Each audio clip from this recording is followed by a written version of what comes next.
morning. Good. I'm good.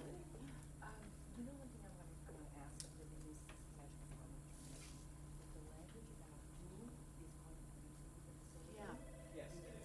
consistent throughout the document. Okay. Because now it's employees, and in other places employees and families. Okay, So, make sure the use determination is consistent in throughout. who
Good morning and welcome to the Planning Commission hearing for August 1st. If you'll join me in the flag salute.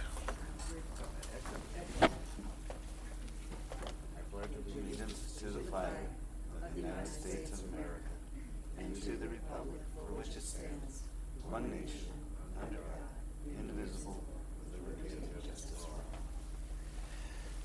Thank you. Is this going to be a problem today? You're going to fix it?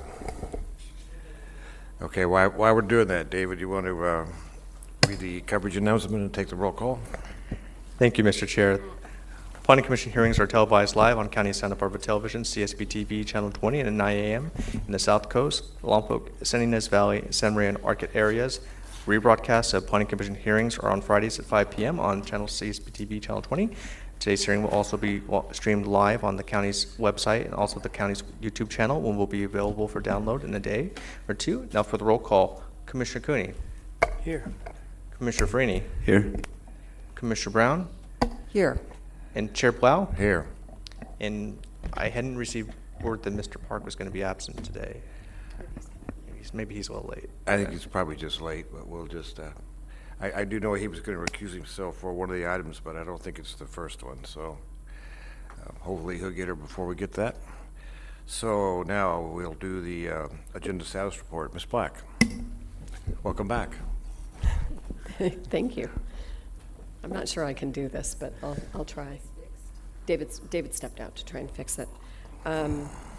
So this morning you have three regular items on your agenda and a consent item, and we are ready to move forward with all of them. I'll note that there is a continuance request on item number 1, and we are recommending that you switch the order of 2 and 3 so that we hear the QAD housing use determination before the coastal resiliency project. But otherwise, we're ready to move forward with the agenda. And in terms of the projection report, we don't have anything projected for your hearing next week, August 8th. So that might be a hearing you want to consider canceling. Our next regular hearing is August 29th. Okay.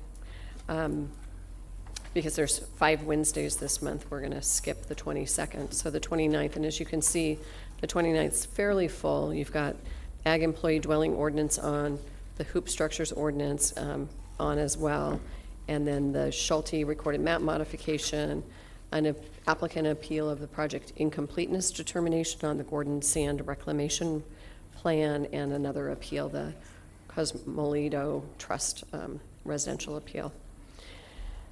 So then that moves us to September 5th, where you just have a time extension on, and September 12th, back up in Santa Maria, you've got several items on, including an appeal that's been in the works for quite a long time on the North Fork Ranch frost ponds, an appeal of a Dunn School amendment, and then a lot line adjustment.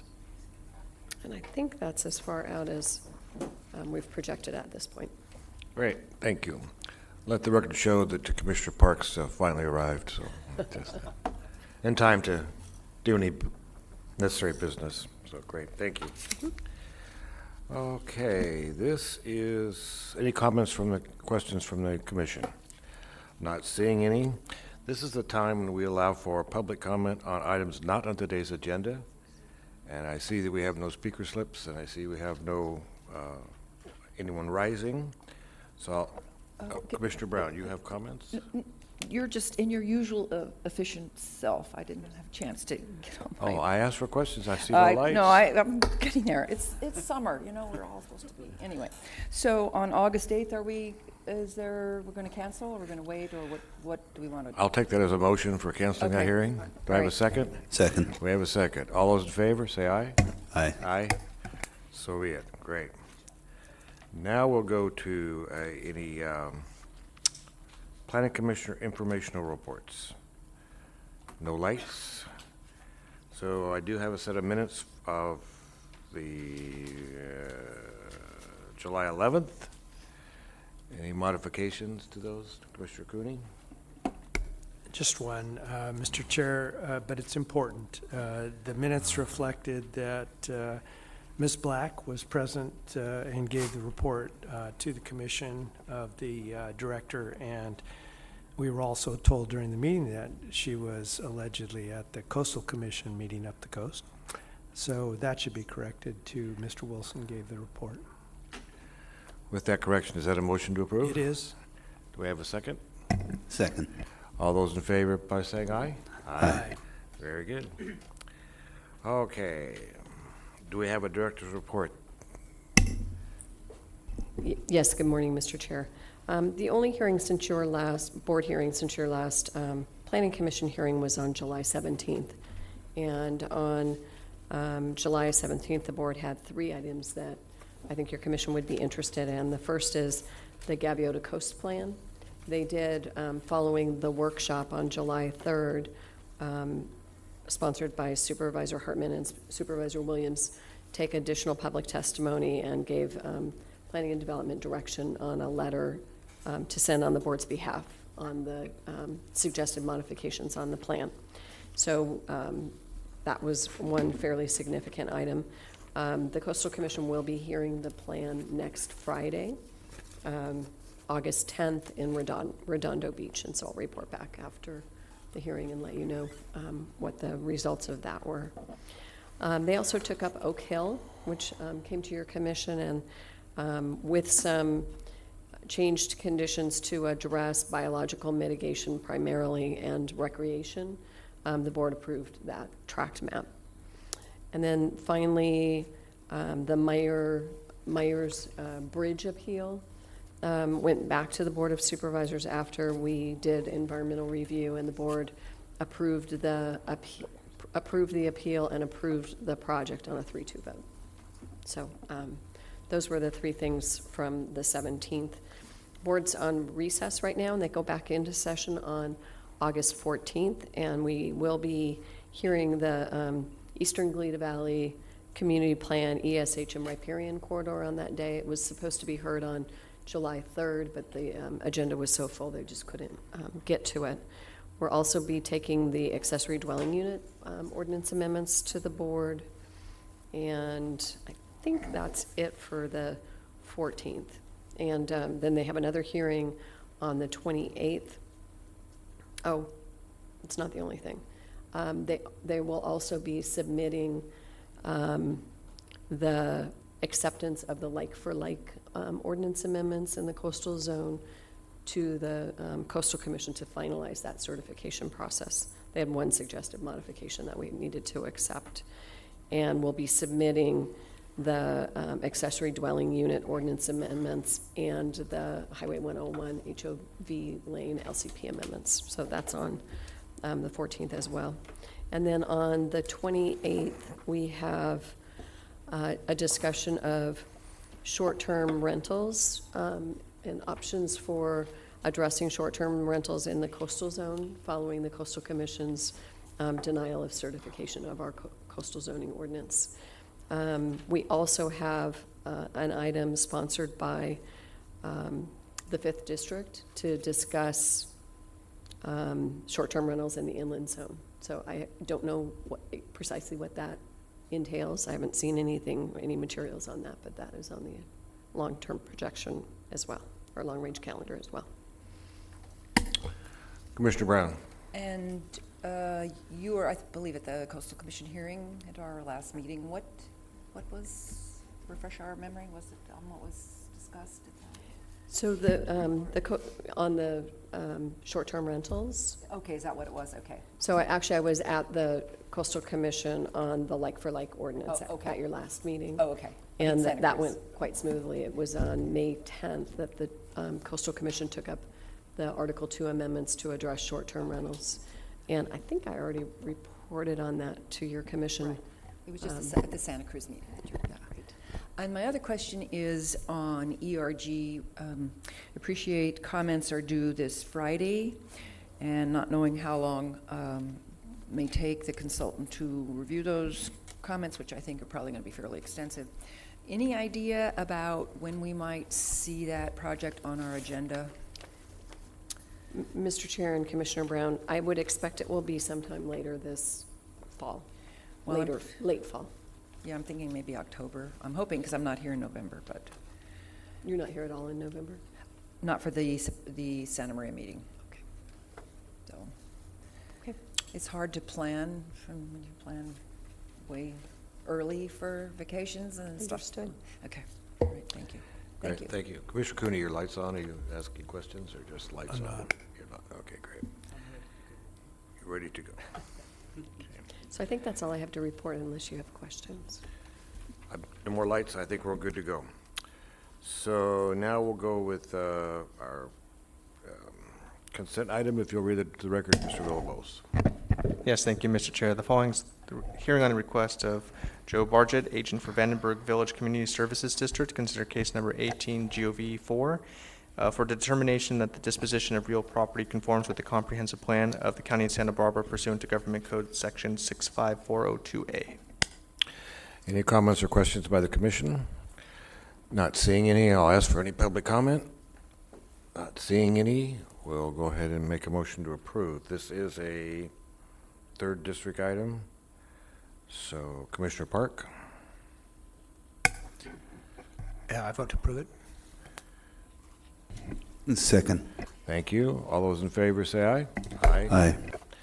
All right, thank you. Now let's go to our standard agenda, and Mr. Villalobos, if we read item 1 into the record. Yes, thank you, Mr. Chair. The following is a hearing on the request of the Friends of Eastern Goleta Valley to consider case numbers 18 APL 4 and 5, applications filed on February 26, 2008, to appeal the South Board of Architecture Review's preliminary design approval of case number 16 BAR 154 and the Director's approval of case number 16 DVP 13, and to determine the project is exempt from the CEQA pursuant to Section 15303 of the guidelines for implementation of the California Environmental Quality Act. And Mr. Chair, I'm going to recuse myself. I understand, thank you.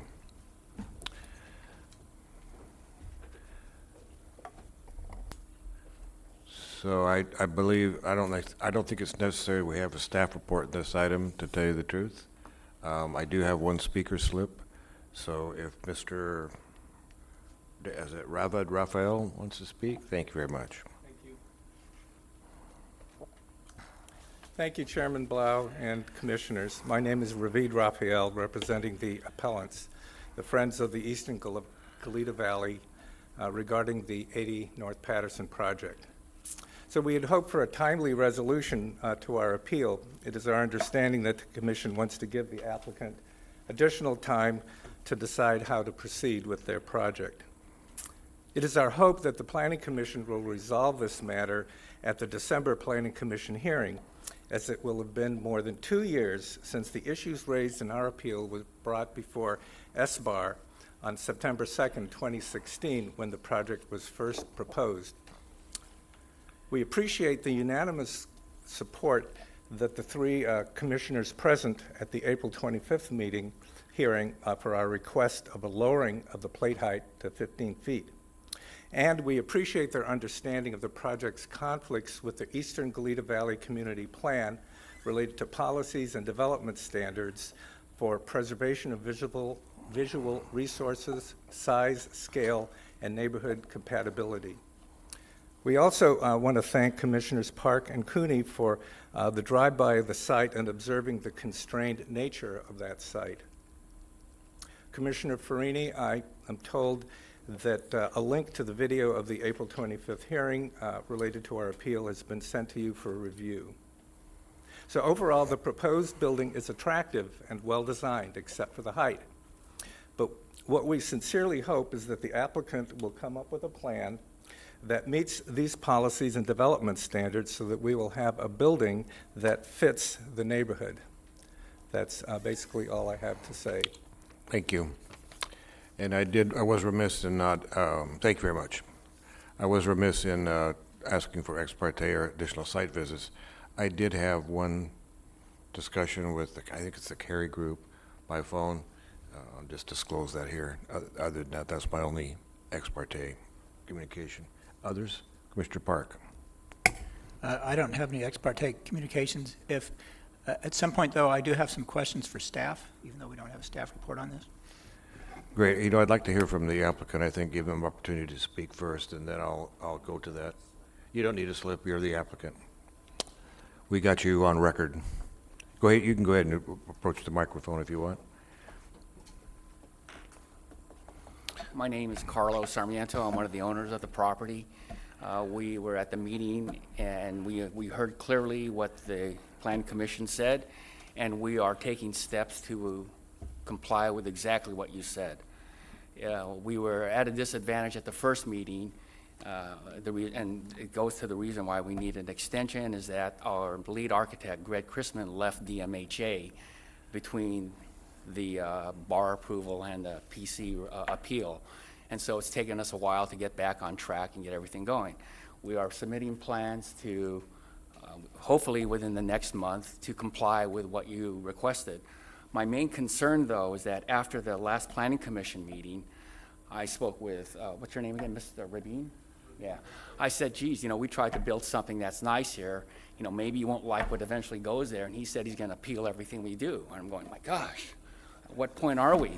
And so we just wanted to make sure when we met with, you know, the architect that when we come back with exactly what you guys requested, we're not going to be here again with another appeal. We've lowered the plate heights. We did exactly what you said. It's a nice building, and you will be receiving that pretty soon.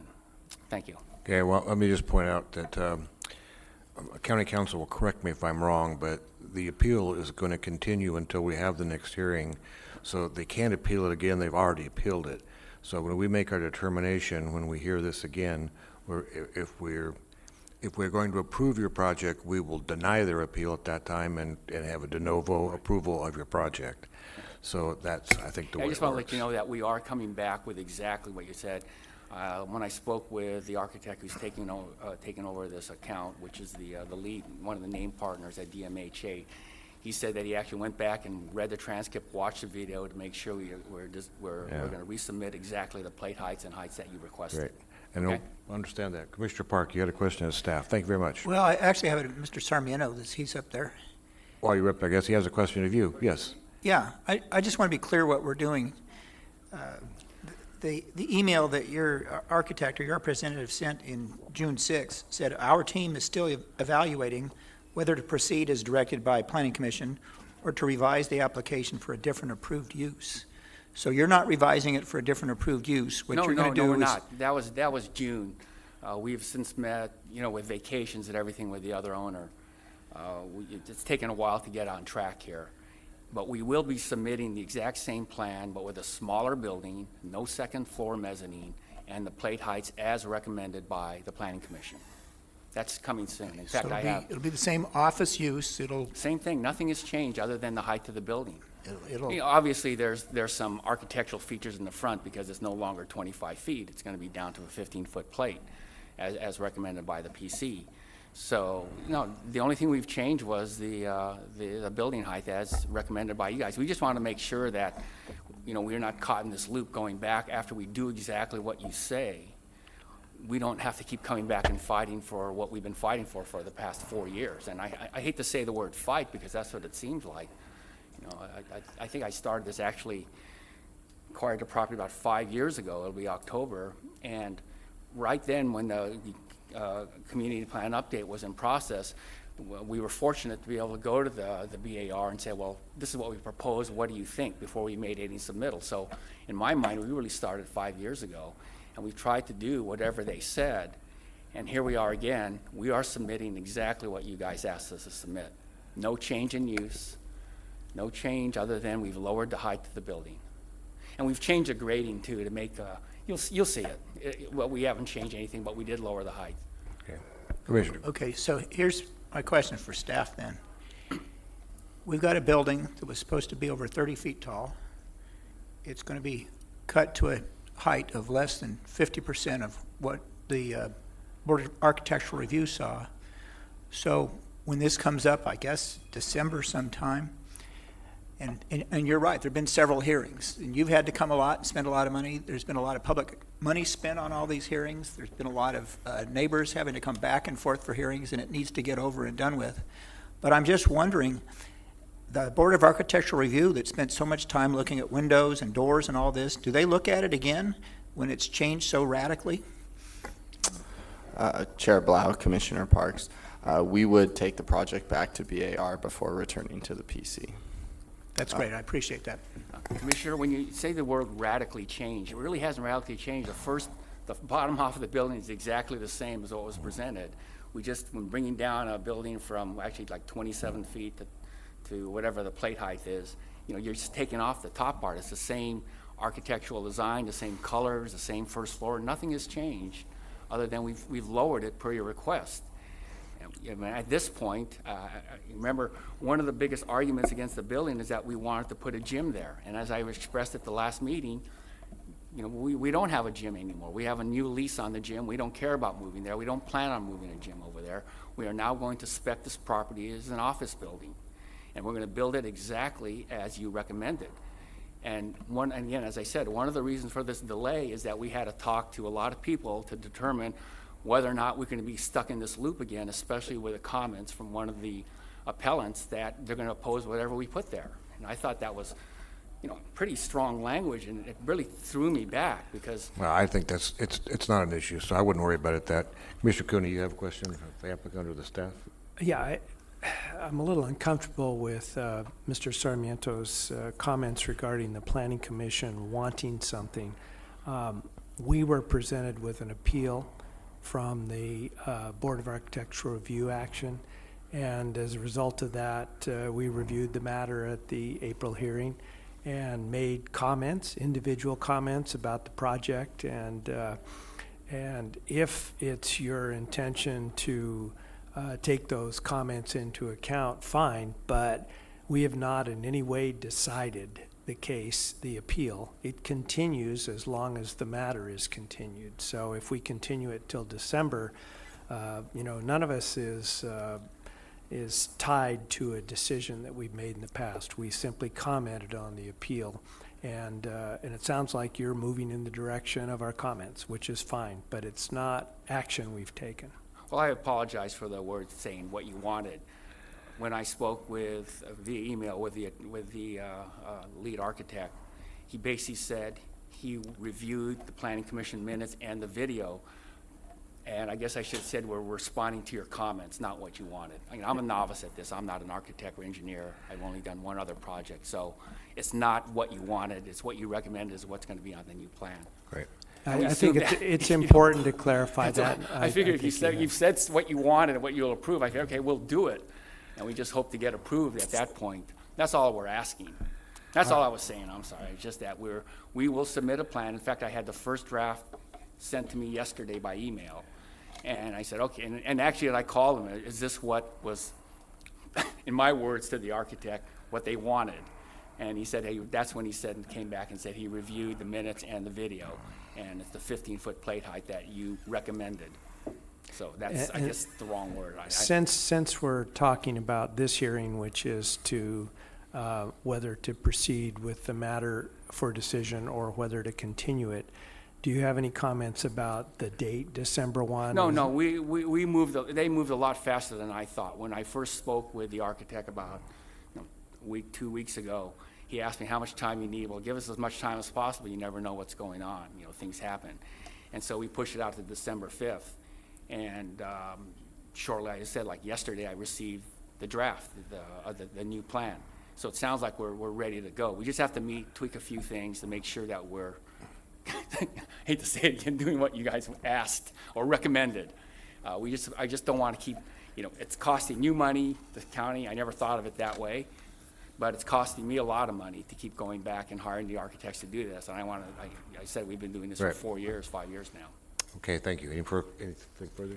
No, nothing further. That'd be great. Thank you very much. All right. Okay, I think that's all the public comment. We're for deliberations. I'll start if you want. I'm painfully aware what happens when you have an architect leave you in the middle of a project. It's not a lot of fun, especially bringing a new one up to speed. I have no problem with the continuance to December 5th. I'm like Mr. Cooney. I would do it at a sooner time if the applicant was ready, but it sounds like he's not going to be ready till then, and it's his desire to be back in December 5th. So, any other comments from the other commissioners? Commissioner Cooney. I'd just say that continuances are problematic in general. Staff has to keep up with the matter when we're talking about something here is 5-month continuance. I think that's extraordinary for the commission to grant it in this kind of case, particularly when the representations we were presented with before the hearing indicated they just hadn't decided what they're going to do with the building. So while I'm willing to go along with this continuance, I can assure the applicants that I would not feel the same if there's a subsequent effort to continue the hearing. I think we ought to decide it, and the applicant can have remedies beyond the commission going forward. Commissioner Park. You know, I had similar viewpoint when I first saw this in our binder. The idea that we would continue it this far from an April hearing. And I thought, well, what would be different about December? I'd thinking, well, one thing different about December, if it gets appealed from us to the board, there will be a new second district supervisor. Maybe that's a reason for this. I don't know, but I hope not. But given the representation that this will go to the BAR and get BAR processing before it comes to us, then I think that's an efficient way to do it. So I do favor the continuance, and I'll make the motion to continue it to December 5. Is there a second? Sure, second. We have a motion and a second. Seeing no further discussion, Mr. Villalobos, if you'll call the roll. Commissioner Park. Aye. Commissioner Cooney. Aye. Commissioner Farini. Aye. Chair Blau. Aye. Motion passes 4-0. Thank you very much. We will now go to... Mr. Chair, if I Yes. could just make a clarification. I didn't want the Planning Commission to think this is going back to the BAR for their reapproval of the project. It'll go back for comments so that you can feel confident that the BAR is still comfortable with the project. It's apparent to me that the change is so minor from their standpoint that they're going to take 5 minutes to look at it and say, yep, it's what we approved earlier, we still like it. So that's great, but it does need to go back to them for that kind of a process. So I believe now we're going to go to the quad housing use determination. Commissioner Park, you had a comment to make? Yes, I was hoping this was going to be the last item on the agenda because I'm going to recuse myself, and then I would have gone home or to the beach or something. I have to stay around here. But I am a senior partner of and a equity owner in the law firm of Allen and Kimball, LLP, and that law firm represents QAD on certain real estate matters, so I need to recuse myself and leave the room. All righty. We will contact you when we're done. Mr. Chair, I think in order to fix the mics, we may need to take a break and allow them to come in. So you can choose when you want to do that. You know what, I'll let Mr. Villalobos read it to the record, and then they come in there and Okay. fix it. Thank you. Great, thanks. Thank you, Mr. Chair. The following is a hearing on the request of Laurel Perez, agent for QAD Inc., to consider case number 18 DET, one application filed on January 10, 2008, and to determine that the activity is not a project pursuant to state California Environmental Quality Act Guidelines Section 15378A3 and 15378B5. Great. And we're going to now take a break for as long as it takes for the staff to fix our microphones. So thank you.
Testing.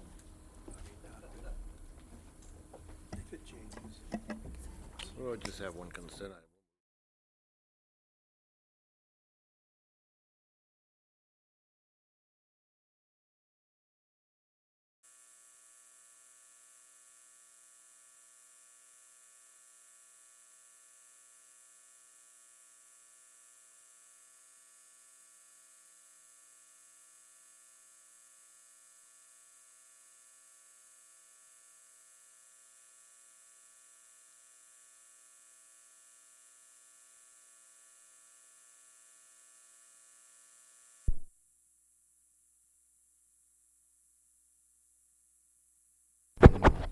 Despite the echo in here, we're going to go back on the record and start. So we've already read the next item into the record, and I will ask for ex parte and site visits. And I'll start by saying I did get a call from Mr. Weston inviting me to take a tour of the project, which I told him I appreciated, but I decided to pass. So, Commissioner Cooney, you have the question. Yes, Mr. Chair, I didn't have a chance because I was out of the country the last couple of weeks to go by and see exactly which building was proposed for the permitted use. But I have been on the campus several times in the past, and I did speak with Mr. Weston on 2 occasions, I believe, about this project. Thank you. Commissioner Brown. Thank you. I had a phone conversation with Ms. Perez about the project, and I visited the site some time ago when we did a cell site up there. I don't know how many years ago that was, but and have driven by it subsequently, but not in the immediate past. All right, thank you. So, Ms. Harris, are you going to give us a staff report this morning? Good morning, Chair Blau, members of the Commission. I'll be presenting the QAD housing determination of similar use. The similar use request is to determine that 10 to 20 temporary residential housing units for use by employees and interns is similar in nature or character to the permitted uses of the Industrial Research Park Zone District and should be considered a similar use. This slide provides an overview of the QAD campus in the Summerlin area. It's addressed as 101 Innovation Place, and surrounding the project on the north, west, and east is Ortega Hill Road. And then south of the project site is Highway 101. This slide shows you the zoning for the property, which is MRP, or Industrial Research Park. The site houses research and development office buildings for multiple companies, including QAD. And then northwest and east of the site are zoned residential with single-family dwellings, and the Summerlin by the Sea mobile home park is located to the east of the site. And then south of the site is zoned transportation corridor with the Highway 101. This property is the only MRP zoned property in the coastal zone, and it's one of 3 MRP zoned properties in the county. The other 2 are in Orchid and New Cuyama. The purpose and intent of the MRP zone is to provide areas exclusively for light industry, technical research, and business headquarters office uses in well-designed buildings and landscaped areas. There are 20 permitted uses in the MRP zone district. The district allows for uses that would benefit employees, such as light recreational uses and facilities like tennis courts or gymnasiums, drugstores, convenience markets, barbershops, shoe repair, dry cleaners, restaurants, and then non-residential child care centers. The MRP zone also allows for emergency shelters. And then the permitted use also includes any other use or structure that the Planning Commission finds is similar in character to other uses in the MRP zone district. This slide provides a site plan for the QAD site. The structure on the east of the project site is where the temporary housing would be located. And it would be remodeled to accommodate, it looked like about 16 residential units. The majority of them would be on the south of the building, and then the rest would be on the eastern portion of the building. And these units would be to accommodate visiting employees and interns for the QAD property. And this slide provides a visual of the building that would be modified internally. on the south and east wings to provide housing. And then this shows you the proposed floor plan and what the housing units would look like in relation to the workspace, as well as the potential change in the south elevation with new glass doors and then the guest worker units. And each unit would be approximately 400 to 600 square feet and would be studio type units with kitchenette or kitchen areas in each unit. On-campus housing for employees, like what's being proposed before you today, is a benefit that numerous businesses and technology companies are beginning to offer for employees to attract more workforce. As an example, Bega is a company in the city of Carpinteria that's zoned MRP and offers housing on campus. They completed an employee housing project in 2011, and they have 3 apartment units for visitors and interim employees on their property. And then Google has invested in 300 modular home units on their campus. And then in December, they received, or the Mountain View campus was approved to provide almost 10,000 condominium units for employees. And then Facebook is working on a master plan to expand their Willow campus. They're proposing about 1,500 housing units on their campus as well, to include retail and then housing, creating a work and living environment. So in order to make the similar use determination in the MRP zone district, the Planning Commission must determine that the similar use, or the use is similar to other permitted uses in the MRP zone district. Staff believes that this finding can be made because the proposed housing would be accessory to the existing office use on the property, and housing would only be occupied in connection with the business use. And then your commission would also need to decide whether the use is not more obnoxious or offensive than those listed as permitted uses in the MRP zone. And staff believes that this finding can be made as well because residential units do not typically involve the type or scale of activities associated with industrial uses or manufacturing uses.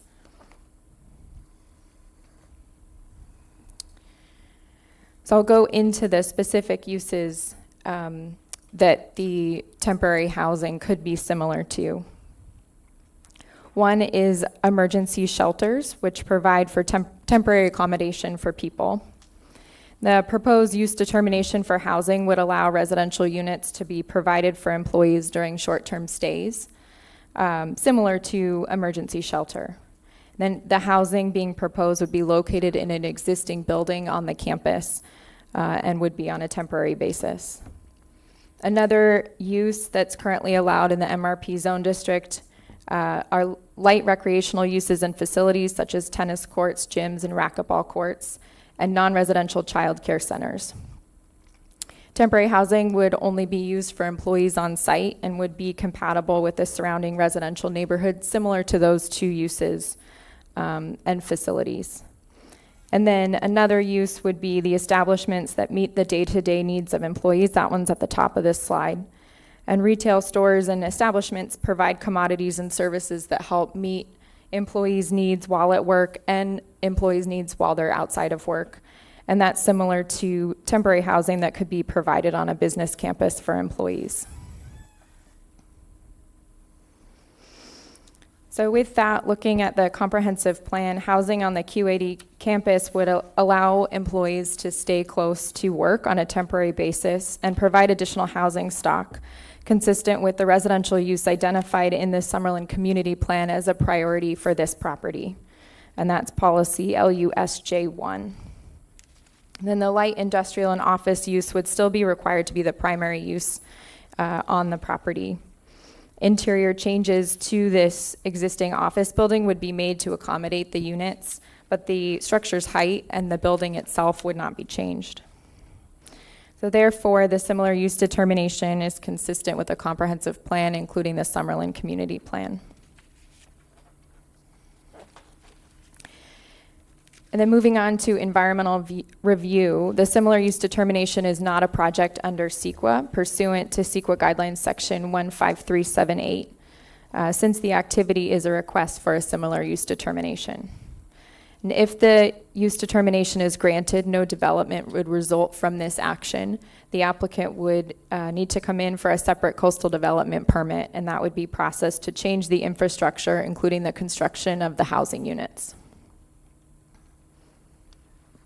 So with that, staff recommends that your commission's motion include making the required findings for approval of the similar use determination, including the CEQA findings. Determine that the approval of the similar use determination is not a project pursuant to CEQA guidelines section 15378, and approve the similar use determination case 18DET1. So that concludes staff's presentation. If you have questions, I can answer them at this time. Questions from the commissioners? I'm not seeing any. Very nice presentation. Oh, Commissioner Farini. I got a few. On the housing percentage of footprint, what is that number? Commissioner Farini, through the chair, it's about 10,000 square feet, and the structure, the Jostens building where the housing would be proposed, is 36,500 square feet. So about a third of that building, but for the overall campus, it's much smaller. So then I noticed on page 10 where it says 20% of the total gross floor area, your bullet point 1 for the retail stores.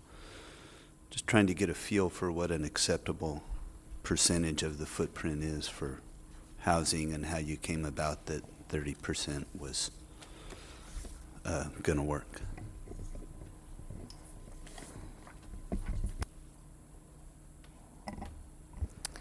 Commissioner Farini, through the chair, the total gross floor area of the project would be well below the 20% for the overall site. So for the multiple buildings on the property, it would be below that. For the multiple buildings, but not for that one building.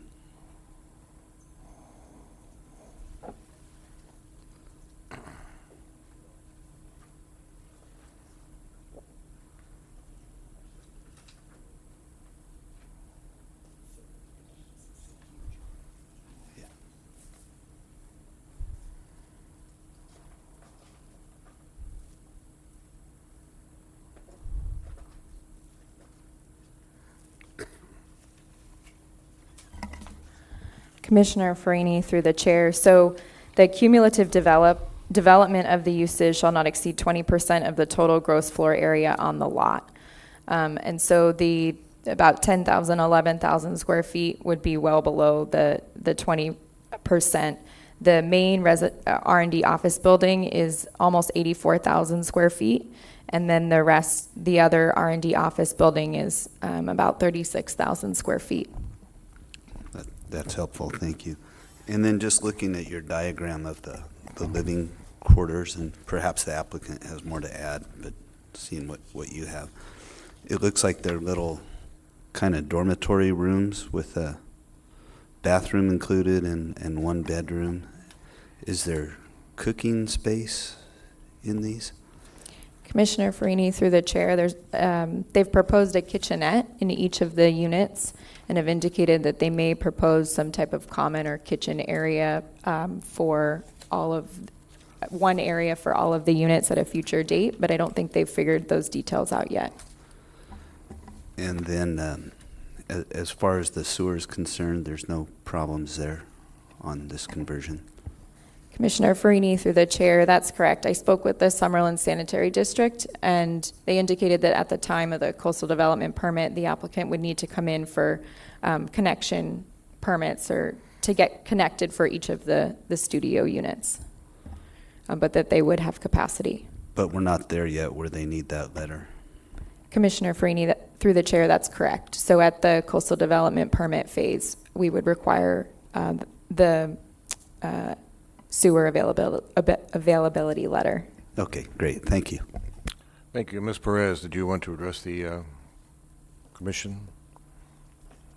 Good morning, Mr. Chair, Commissioners. My name is Laurel Perez with Suzanne Elledge, Planning and Permitting Services, and we are all very pleased to be here today representing QAD, a South Coast corporate business leader and important asset in our community in their request for a similar use determination, which really is a solution to a housing issue that they're facing right now for their visiting employees and intern program. In my opinion, it reflects an adaptive reuse or repurposing of existing building square footage in a sustainable way to help address housing needs for employees. And before we get into it, and we'll address some of those questions that Commissioner Farini asked earlier, I would like to introduce Greg Dominguez with QAD. He's QAD's Global Administration Services Manager, and he'll explain a little bit more about what QAD does and the reason for this request.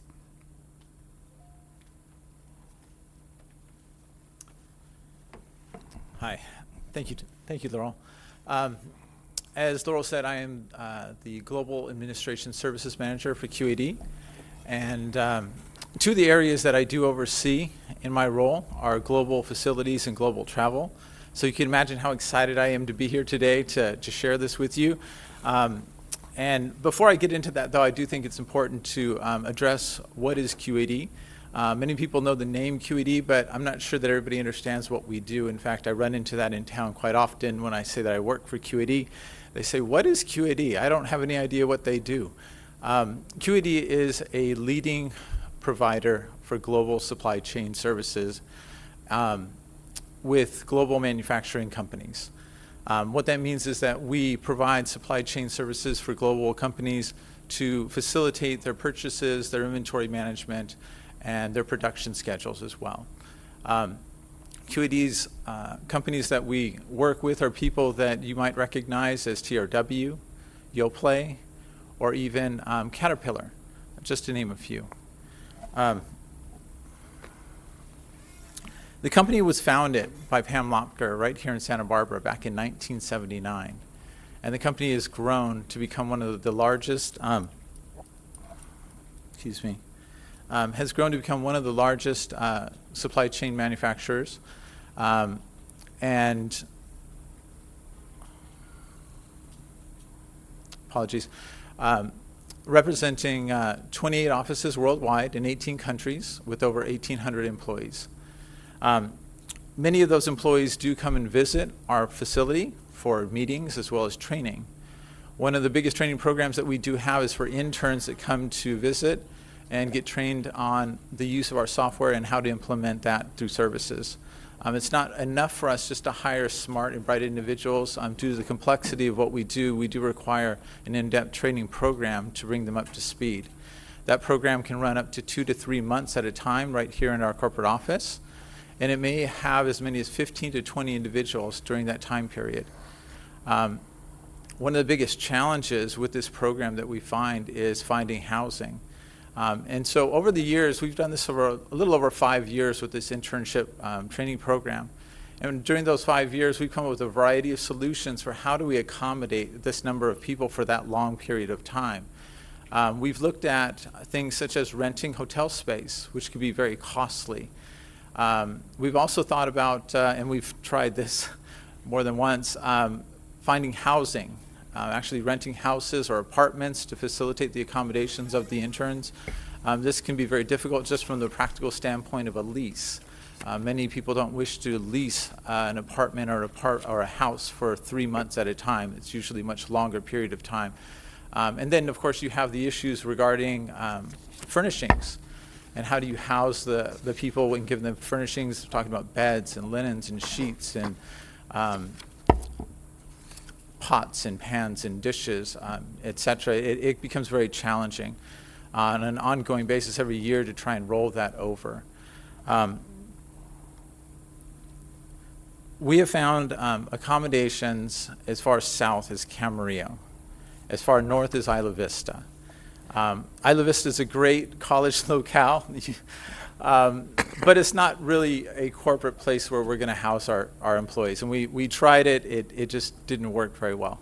Not to mention the environmental impact of having these people driving up and down the coast for 3 months.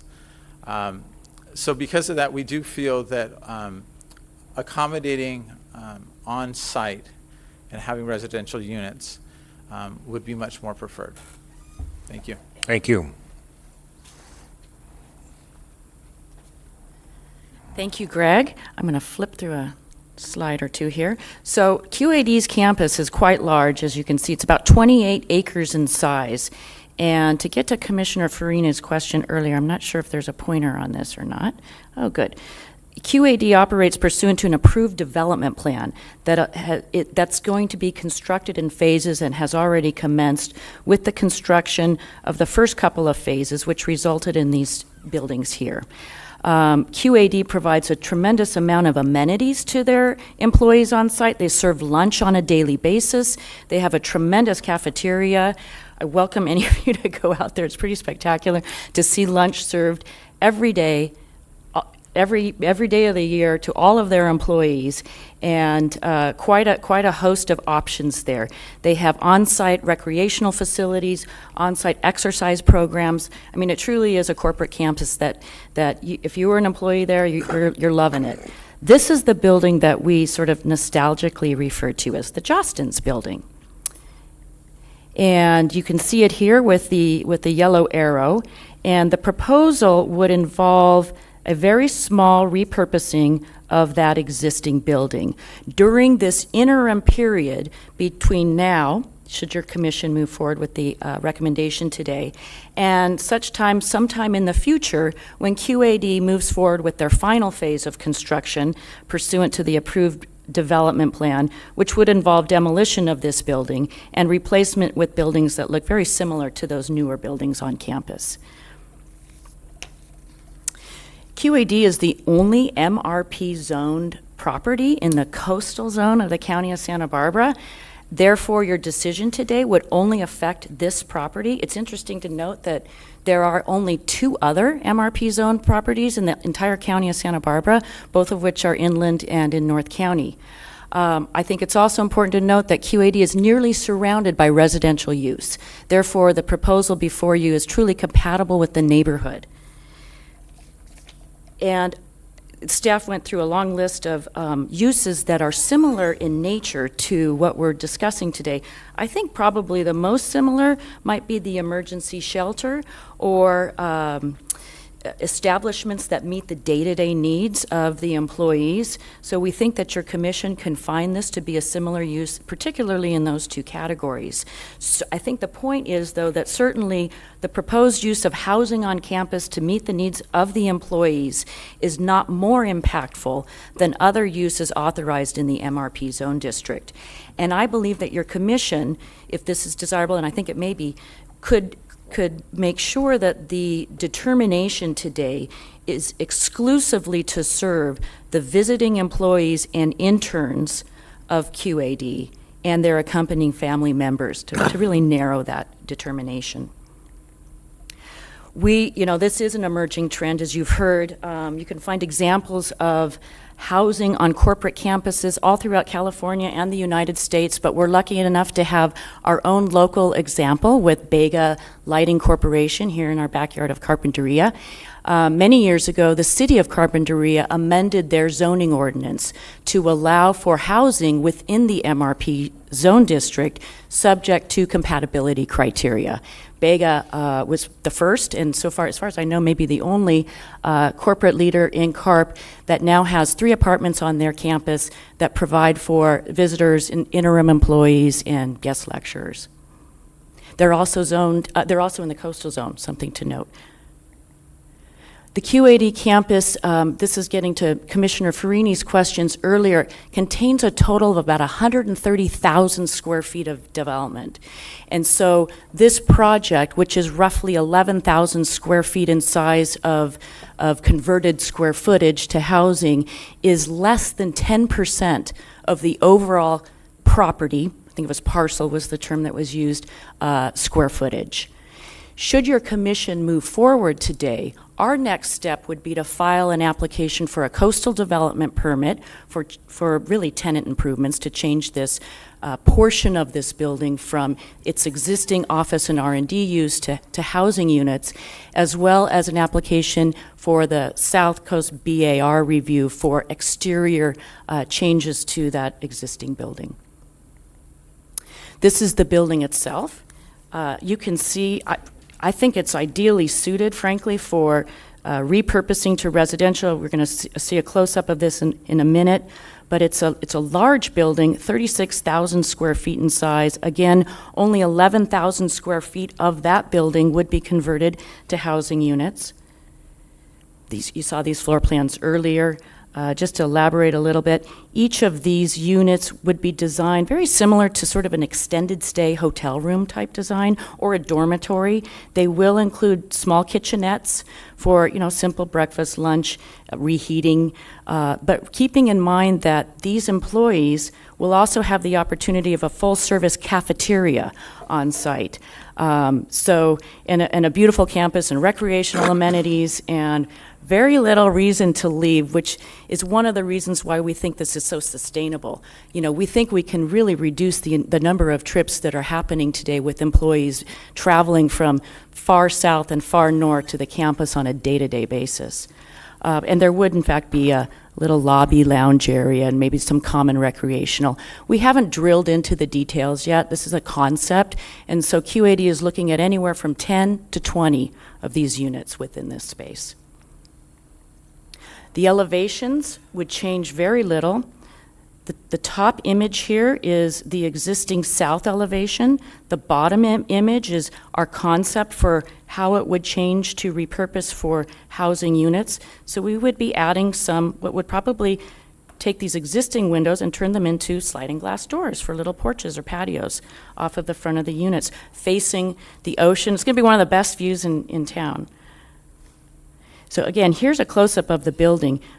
I'm not sure, Jeff, exactly what to call these, but I refer to them as little wing walls that separate what could be individual patios for those housing units. And you can see how deep this inset is where the glazing occurs. It's over 10 feet of an overhang, so it really will protect against any potential nighttime lighting concerns or issues. And in fact, we think that there will be very few modifications necessary to make this conversion. We will be looking at ADA accessibility, pathway. There may be some need for some minor pathway lighting, but QAD has a history of working with their neighbors to address past concerns about lighting, and anything they propose would certainly be in keeping with those practices. So with that, I would love to thank staff for their hard work on this. We really appreciate their effort, really drilling into the issues on this. We are thrilled with the staff report and their recommendation to your commission. On a personal note, as a planner, I think we need to be creative in finding solutions for addressing housing needs in our community and also for repurposing existing underutilized square footage. So I appreciate the flexibility that's being offered today. And we are all here to address any questions you may have, including our land use attorney, Derek Weston, and our architect, Jeff Gurrell. Thank you very much. Thank you. Before you leave, any questions of Ms. Perez? Mr. Brown. I don't really have any questions, just a comment and maybe to get some clarity. I think it would be important to have the language in the description of the project, just as you indicated today, that it's employees, interns, and including accompanying family members. I think the last thing I'd want to see is this kind of turn into a motel where planning commissioners or retired planning commissioners could go and stay or something. Because it's I have to tell you, it's very appealing. So I would just like to see that change if the applicant would agree to that, where it speaks about accompanying Ellen. Commissioner Brown, through the chair. Under the project description, we currently have consisting of 10 to 20 residential units that would accommodate visiting employees and interns, including family members of employees and interns. Right, but I want to make sure that they're accompanied because we don't want family members vacationing here. I realize that's a minor distinction, but it's really employees, it's housing for while they're using the facility. Is that acceptable, Ms. Perez? Mr. Chair, Commissioner Brown, yes, absolutely. That makes perfect All right, sense. thank you. Any other questions? Not seeing any, I will ask for public comment. I see no slips in there. I see no one rising. In that case, I will close it, bring it back to the commission. Commissioner Cooney, this is a first district item. How would you like to proceed? Well, as always, I would appreciate input from my fellow commissioners. I did have a preview, a discussion with Mr. Weston some 6 or 8 months ago about the idea, and it was immediately appealing to me in the sense of an innovative way to provide some additional housing opportunities, and as Ms. Harris has indicated, this would not be pioneering even in the county of Santa Barbara, but certainly throughout the Pacific Coast. We have great companies doing great work, and I think we need to be supportive of this narrow request, keeping in mind that there is some devil in the details, and staff will have an opportunity to look at the actual dwelling units and whether they make sense as designed. But I'm confident they will. I would like to move approval of the project when I hear from everyone else. Commissioner Cooney, Commissioner Caprini. Thank you. Yeah, I think it's a great project. I look at, especially listening to Commissioner Brown over the past few years of the problems of coming in and leasing homes in neighborhoods and getting it on campus, the obvious traffic reduction, and who wouldn't want to stay in those rooms, right? So great attractant for them for bringing in employees. I think it's a great project, and I would support Commissioner Cooney's motion. Commissioner Brown. Wow, what's not to like about this, huh? I think it's a great use. I would like to see other of our industrial office parks in South County, wherever they're located, to think about these kinds of ideas. I certainly can find that it's similar in character to the emergency shelter. I don't know about the other uses, problems, but that's okay. It's emergency shelter. I think the building is ideally designed for this use. I love the vision for patios and other things, and the fact that there's already on-use facilities for employees, recreational, eating. What's not to like? So just with that little slight tweak of language to make sure that it doesn't become sort of a motel for others, but we're just really serving the corporate family, if you will. But I think it's great. I go forth, and I'm very happy to support it. Thank you. Thank you. I heard the comment, this is not pioneering. Could be for me. I think it's a great way to go forward. I agree. It should be more of these kinds of operations. Makes great sense. So with that, Commissioner Cooney, if you'll make your motion, I'm sure we'll get a second, and we can make a vote. I will move that we adopt what amounts to a recommendation to the Board of Supervisors to approve the permitted use as described. And I think it's adequately set forth in our staff report dated August 1, beginning on page 1 with paragraph 2.1 continuing over to 2.2. There are actually 2 ordinances we need to address. And so my motion is to approve all the actions as recommended by staff. And I'm assuming you're going to include the change that Commissioner Brown is asking for in the project description? I think the project would benefit from having the description narrowed as she expressed, yes. Thank you. Commissioner Brown, are you going to second it for us? Yes, I'm happy to do that after Ms. comment. Mr. Chair, just a comment. This isn't a recommendation to the board. So we're on item number 3. You might have inadvertently opened item number 2. So, sorry. We're actually making the determination that it goes no further. Right. Yeah. So you are making the determination. So it's the findings, the determination with the clarification that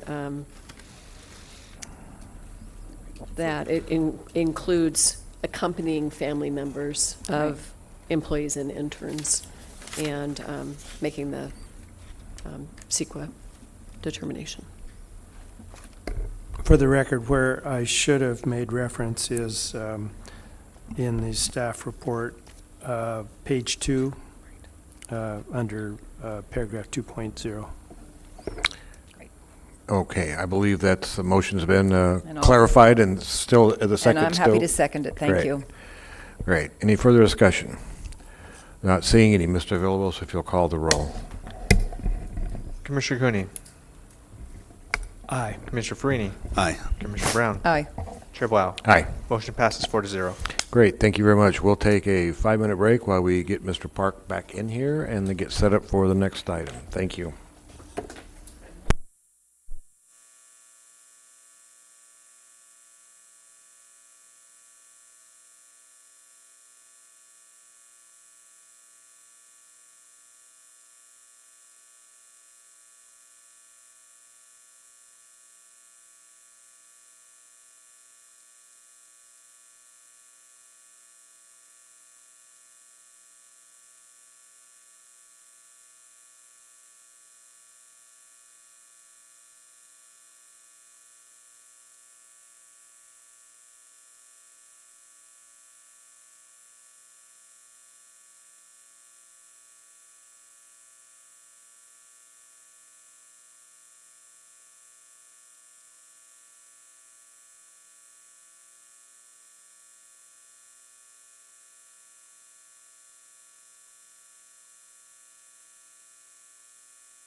Okay, we're going to go back on the record. Mr. Villalobos, if you'll read it into the, read the next item into the record, please.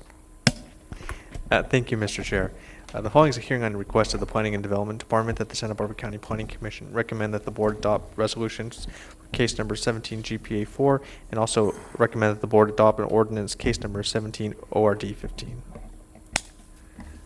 Thank you. And now for our staff report, Mrs. Evelsizer. Welcome. Good morning, Chair Blair and Commissioners. I'm Selena Evelsizer. I'm the senior planner on this project, and Alan Bell is my supervisor. We're here to present the Coastal Resiliency Project to you today.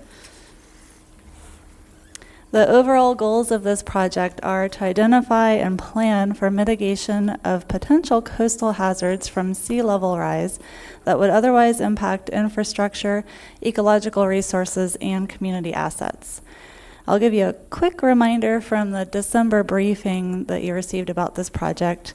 The project covers these 4 steps, which were modeling and mapping, preparation of a sea level rise and coastal hazards vulnerability assessment, then public outreach, and then amending the local coastal program to ensure that our policies address potential hazards.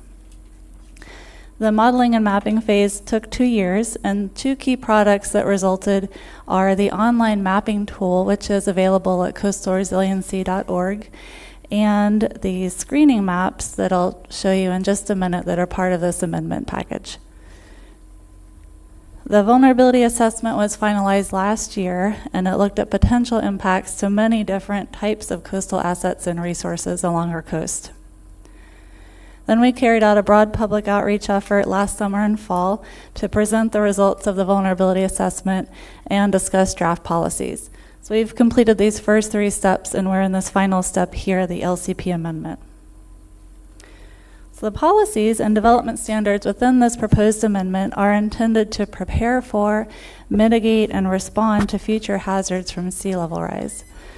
The goal of this amendment is to provide clear, consistent guidance for all new development within the coastal zone that may be potentially subject to coastal hazards from sea level rise.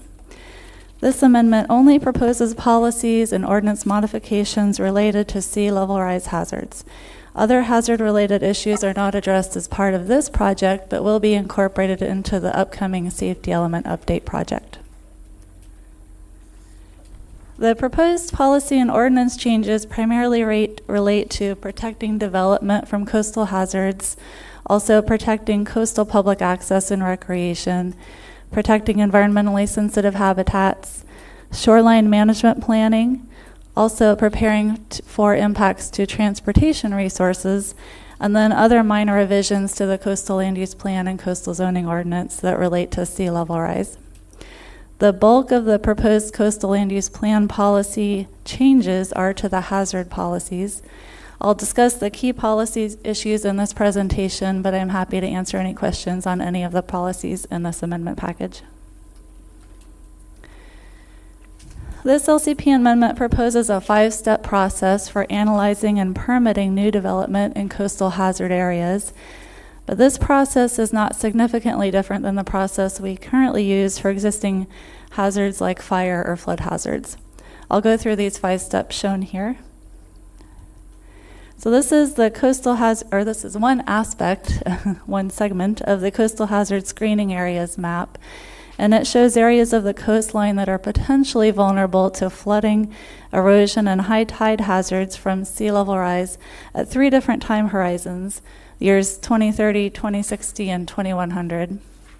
The map uses our medium sea level rise scenario, and I'll discuss that further in just a minute. And it shows potential hazards resulting from sea level rise plus a 100-year storm event. I zoomed in so you could get a closer look at the map. The blue areas are already subject to coastal hazards, and the red, orange, and yellow areas are potentially subject to sea level rise and coastal hazards using the medium sea level rise scenario. So the first step would be to locate the subject property on the screening map to see if it's potentially vulnerable to reasonably foreseeable sea level rise hazards. If it is potentially vulnerable, then a site-specific analysis would be required to look at the specific constraints of the site and the potential vulnerabilities. A coastal hazard report would be required for bluff-top parcels. Other parcels located within these screening areas would require an initial site visit by a qualified professional, and then, if warranted, a detailed coastal hazard report. We are also proposing new technical guidelines for preparing those coastal hazard reports that are an amendment to the coastal zoning ordinance. So the third step is to determine the appropriate time frame for the anticipated lifetime of the proposed development. The anticipated time frame is used to establish setbacks from coastal hazard areas and also used to inform the project siting and design to ensure that the new development is safe from coastal hazards for at least that many years. Then the final step is to condition the CDP to require that the property owner remove or cut back unsafe structures and recover debris if the structure is damaged. And potential policy 3-13 would require recordation of a notice to property owner to inform future property owners of potential hazards.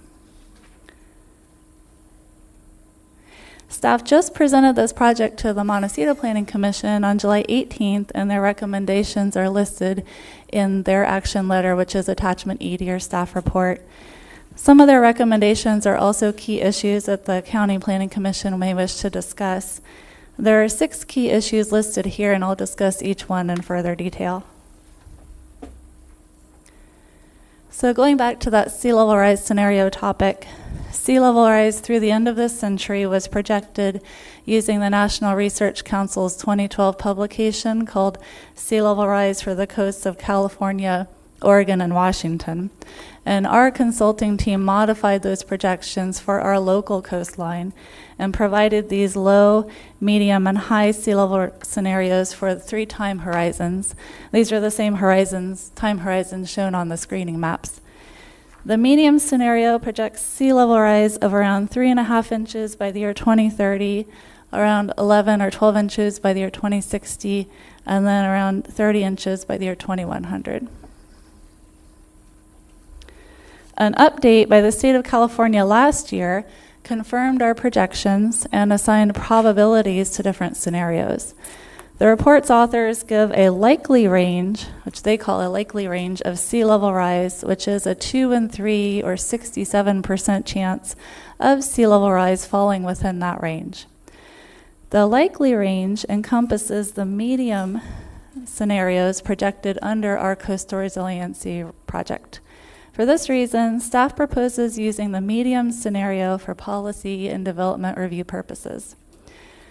The Montecito Planning Commission recommended using this 1 in 20 chance scenario that was identified in the state's 2017 update, but we do not have that information modeled or mapped as part of this project. New development in coastal hazard areas must be, as I said before, located outside of or set back from hazardous areas whenever possible. The required coastal hazard setbacks vary depending upon the anticipated lifetime of the development or that structure. Different types of development have different anticipated lifetimes and therefore different coastal hazard setbacks. The anticipated lifetimes in proposed policy 3-10 are minimum standards. For example, the minimum anticipated lifetime for residential and commercial structures would be 75 years. Coastal Commission guidance recommends between 75 to 100 years, and staff has recommended use of 75 years to be consistent with existing coastal land use plan policies. The Montecito Planning Commission recommended a minimum of 100 years for residential and commercial structures. Then, as the next topic is regarding non-conforming development. So as some existing conforming structures in the coastal zone may become non-conforming as coastal hazard areas migrate inland or expand in size as sea level rise occurs. Non-conforming structures can continue to be maintained and repaired, but standards for these structures limit alterations and expansions. Significant alterations to an existing structure effectively extends the anticipated lifetime of that structure. So if you're significantly upgrading or repairing a structure, it would extend the lifetime of that structure. So therefore, structures that are non-conforming within coastal hazard areas are also subject to a proposed new threshold for redevelopment, which is a Coastal Commission term that we've taken on. So per California Coastal Commission guidance, redevelopment is generally defined as the replacement of 50% or more of an existing structure. In addition to that definition, it could be also defined as alterations to an existing structure that altogether cost 50% or more of the market value of that structure. And that cost or market value definition is similar to what FEMA and County Public or Flood Control is using for their substantial improvements process. But here, structures that meet the definition of redevelopment would be subject to the same LCP policies and standards as new development. Additionally, this redevelopment standard considers cumulative alterations to an existing structure. Replacement, renovation, or alteration activities that occur on or after the effective date of this LCP amendment would count toward that 50% threshold. Redevelopment is defined in this proposed LCP amendment using both the structural alterations and the market value thresholds. However, staff a couple months ago was concerned that the proposed definition is too vague and might be difficult to apply. So we worked with our county building official and proposed an alternative definition to the Montecito Planning Commission 2 weeks ago. The alternative definition is shown on page 3 of MPC's action letter, which is attachment E to your staff report. It's at the top of page 3 in the action letter. And it considers only alterations to specific structural components of a structure. So we're not recommending use of that market value piece anymore. Both staff and MPC recommend this alternative definition. The next topic is regarding shoreline protection devices. They would not be allowed for new development and also redevelopment or development that meets that redevelopment threshold. Policy 3-4 would require that new development be designed, sited, and sized to not require shoreline protection or bluff stabilization devices. Shoreline protection devices can be permitted if no other feasible, less environmentally damaging options are available for the protection of existing principal structures and coastal dependent uses. This is in conformance with the California Coastal Act that allows this. However, seawalls and other shoreline protective devices would be conditioned to require mitigation of adverse impacts, require removal if protection is no longer needed for the permitted purpose, and require removal if the public trust boundary moves inland due to sea level rise, so that protective device is actually located on the public beach instead of private land. The final key issue I wanted to discuss in this presentation is the like-for-like ordinance. If the like-for-like ordinance is certified as proposed, there could be rare instances where the like-for-like ordinance and the coastal resiliency amendment would both apply to a structure that was damaged by a debris flow, so a structure in the coastal zone or in these coastal hazard areas. So staff and the MPC both recommend to add a provision to the non-conforming section of the coastal zoning ordinance to state that any eligible restoration or replacement activities would be subject to the like-for-like rebuild amendment and the associated de minimis waiver procedures. So in effect, in a case where both like-for-like and coastal resiliency would apply, then we would defer to the like-for-like standards. The changes to the Article 2 Coastal Zoning Ordinance are serve to implement the proposed policies. There are new development standards for coastal hazard areas, as I've discussed previously, particularly concerning non-conforming structures. And there's also a new technical guidelines appendix. Public outreach has occurred throughout the duration of this project, as I discussed in our briefing, and I'm happy to discuss it further here if needed. We have had technical stakeholder group meetings, public workshops, and a lot of outreach to different groups, Coastal Commission staff consultation, and tribal consultation through Senate Bill 18. This LCP amendment is exempt from environmental review per CEQA guidelines section 15265, which exempts local government activities and approvals that involve the preparation and adoption of local coastal program amendments. The burden of CEQA compliance in these cases shifts from the local agency to the California Coastal Commission. This slide summarizes the recommended actions of your commission, which the complete text is on page 2 of your staff report. This concludes my presentation, and I'm happy to answer any questions on any part of this amendment as proposed. Commissioner Park. I'm sorry, Commissioner Cooney, your light's on. Commissioner Park, did you have one? I do have several questions. So you want Mr. Cooney or? He has light without my accident, so I think it's up to you. All right. So I have one question just about the overall process, and then I have a couple of questions about particular items. So let me start with the process question first. I'm glad to see this Montecito Planning Commission action letter, but I'm seeing it for the first time. And so I'm wondering, how much time do we have to work on this particular ordinance? Because most ordinances that come here, in the few months that I've been here, I'm told that it's got to go to the Board of Supervisors right away. They're waiting for it. They're raring to go. And then we get the ADU ordinance, which has taken several months to get to them. So on this particular ordinance, do we have time to continue this and review some of these things so we can give an intelligent appraisal, or is it something that's got to get to them right away?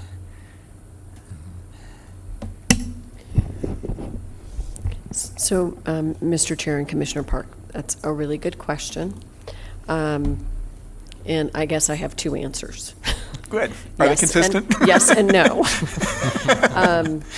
So, you know, one of the problems with things taking longer than we expect is that we get less done. And there's been a lot of that lately. So there's no particular deadline on this project, and so if you're not comfortable making a recommendation today, you can continue it. We were hoping to go to the board on October 2nd. October 2nd. I'm afraid if you continue it for very long, that won't be possible. So is that date set in stone? No, but it has implications for other things in our work program as we take longer than we expect on these items. I think the action letter was emailed out to you on Friday, so hopefully you didn't just see it for the first time today, but it was emailed out on Friday. And we do have recommendations from the Montecito Planning Commission's requests that we can make clear to your commission today. I think Selena alluded to them in her presentation, but they would require deliberate action by your commission to incorporate. And there are, I think, two that we were recommending. The rest we were not recommending. Mr. Park, you have others? I do have some specific questions, and let me go over them. You just went over the redevelopment part, so let's go over that. One, where does the 50% come from? Is that something that we have elsewhere? It seems arbitrary, but if we arbitrarily use it elsewhere, then maybe there you go. But Commissioner Blau, Commissioner Park, so the 50% threshold, I guess primarily comes from Coastal Commission guidance. They have two sea level rise guidance documents that we've been using heavily. And it also comes from their local staff recommending that language to us. But it's also consistent with similar procedures that FEMA and then the county flood control use when there's a resident or a structure that has been damaged and needs to be repaired. Then if the repair costs exceed more than 50% of the market value, then that property owner is required to bring that property into conformance with all current flood control standards. So this proposal is similar to that in that, redevelopment has that 50% threshold where if alterations or repairs or structural alterations to an existing structure exceed that 50% threshold, then it's basically a new development. Okay, I get that. Now I want to try to understand better, and this may say more about me than the project, how that 50% redevelopment standard fits with the like-for-like ordinance. And I want to give a specific example because I think it's easier to handle.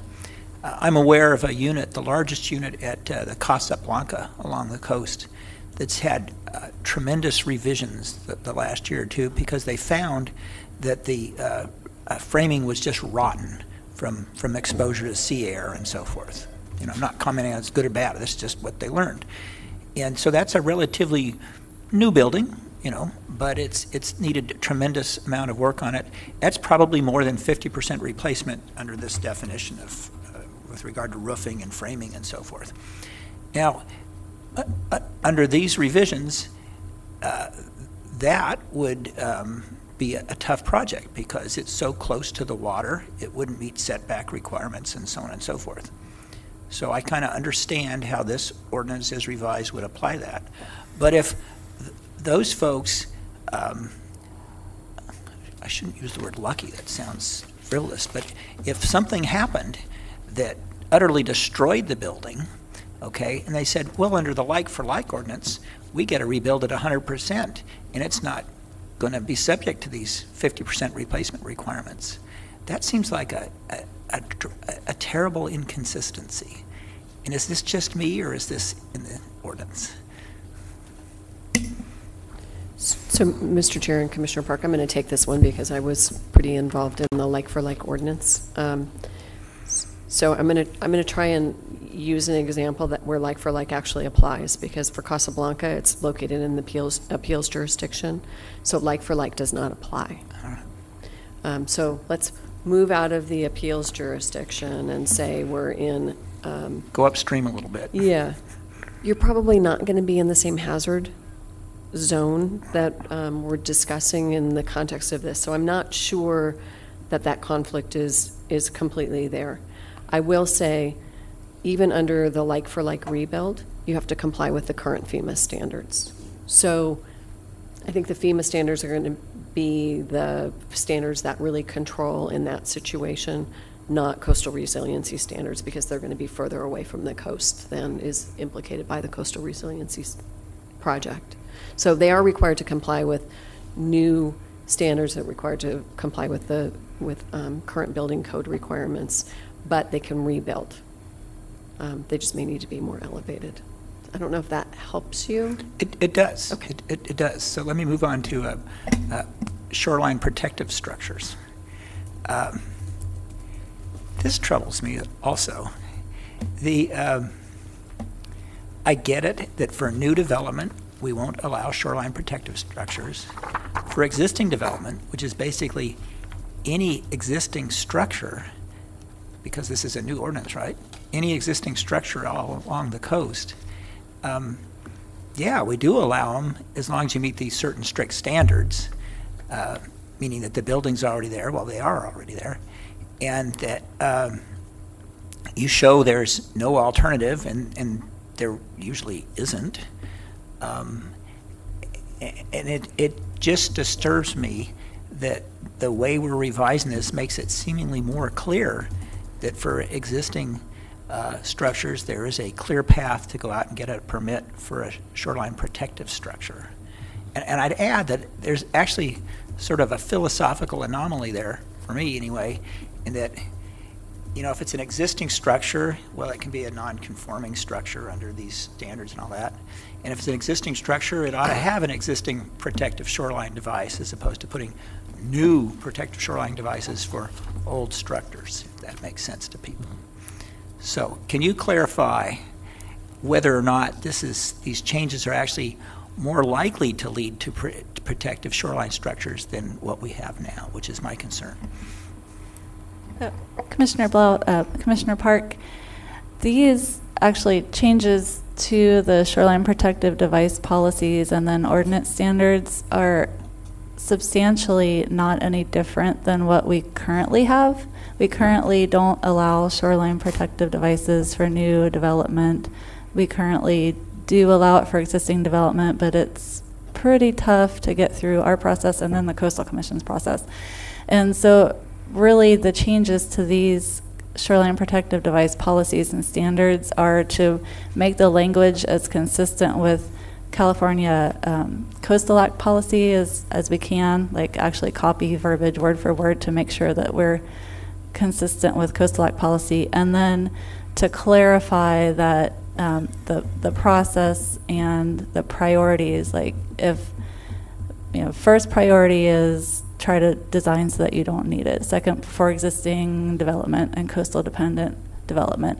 Second priority is to use soft or green infrastructure methods wherever possible, like revegetation or beach nourishment or whatever may apply. And then if you go through this list and you, for whatever reason, can't do any of those, or they're not feasible for whatever reason, then a shoreline protective device can be permitted, but it would be subject to many conditions and to mitigate or prevent adverse impacts and to require removal under specific conditions. So it's not substantially any different than current county policy. It's trying to make it consistent with the Coastal Act policy and then clarify that really protective devices are the last option, if that helps. It does. I think I see your clear intention. I'm not entirely convinced that the wording doesn't, in an unintentional way, make things a little easier. That's why I'll look at that again. Last item I want to ask about is on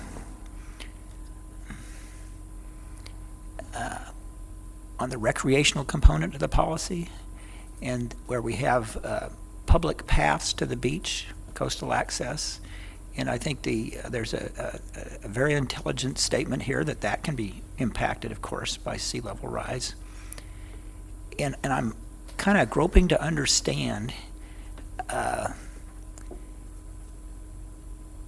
how we can retain access in some cases, because some of those access paths came from Nolan-type cases, where somebody was coming in with a development, it was going to affect public access to the beach, and we were able to gain through a condition of some sort a path to the beach.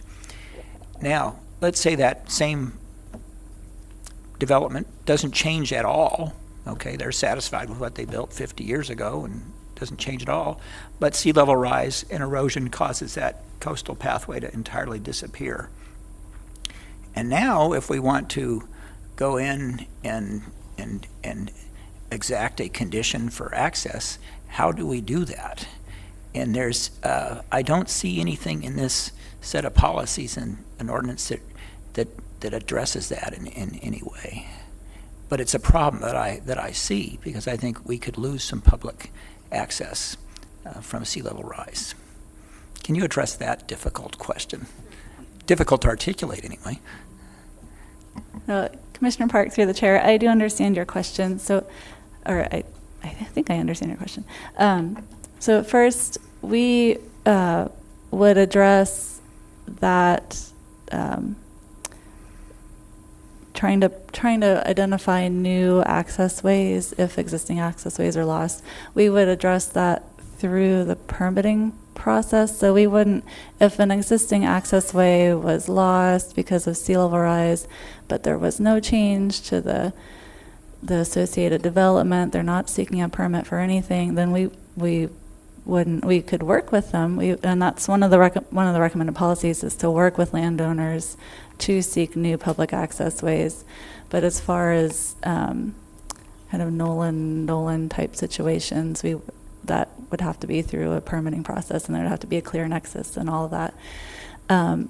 So that may answer part of it. Well, I have a suggestion on that, and and that would be if some project comes in that is going to impact public access, okay, and so it's appropriate to have a Nolan type condition, there's a nexus, that we don't just say, well, then we want this 10-foot strip right here, but we provide some flexibility for future loss of that. And I wished I'd thought of that, 30 years ago when we started talking about Nolan cases. I wished we'd all thought about that, but we didn't.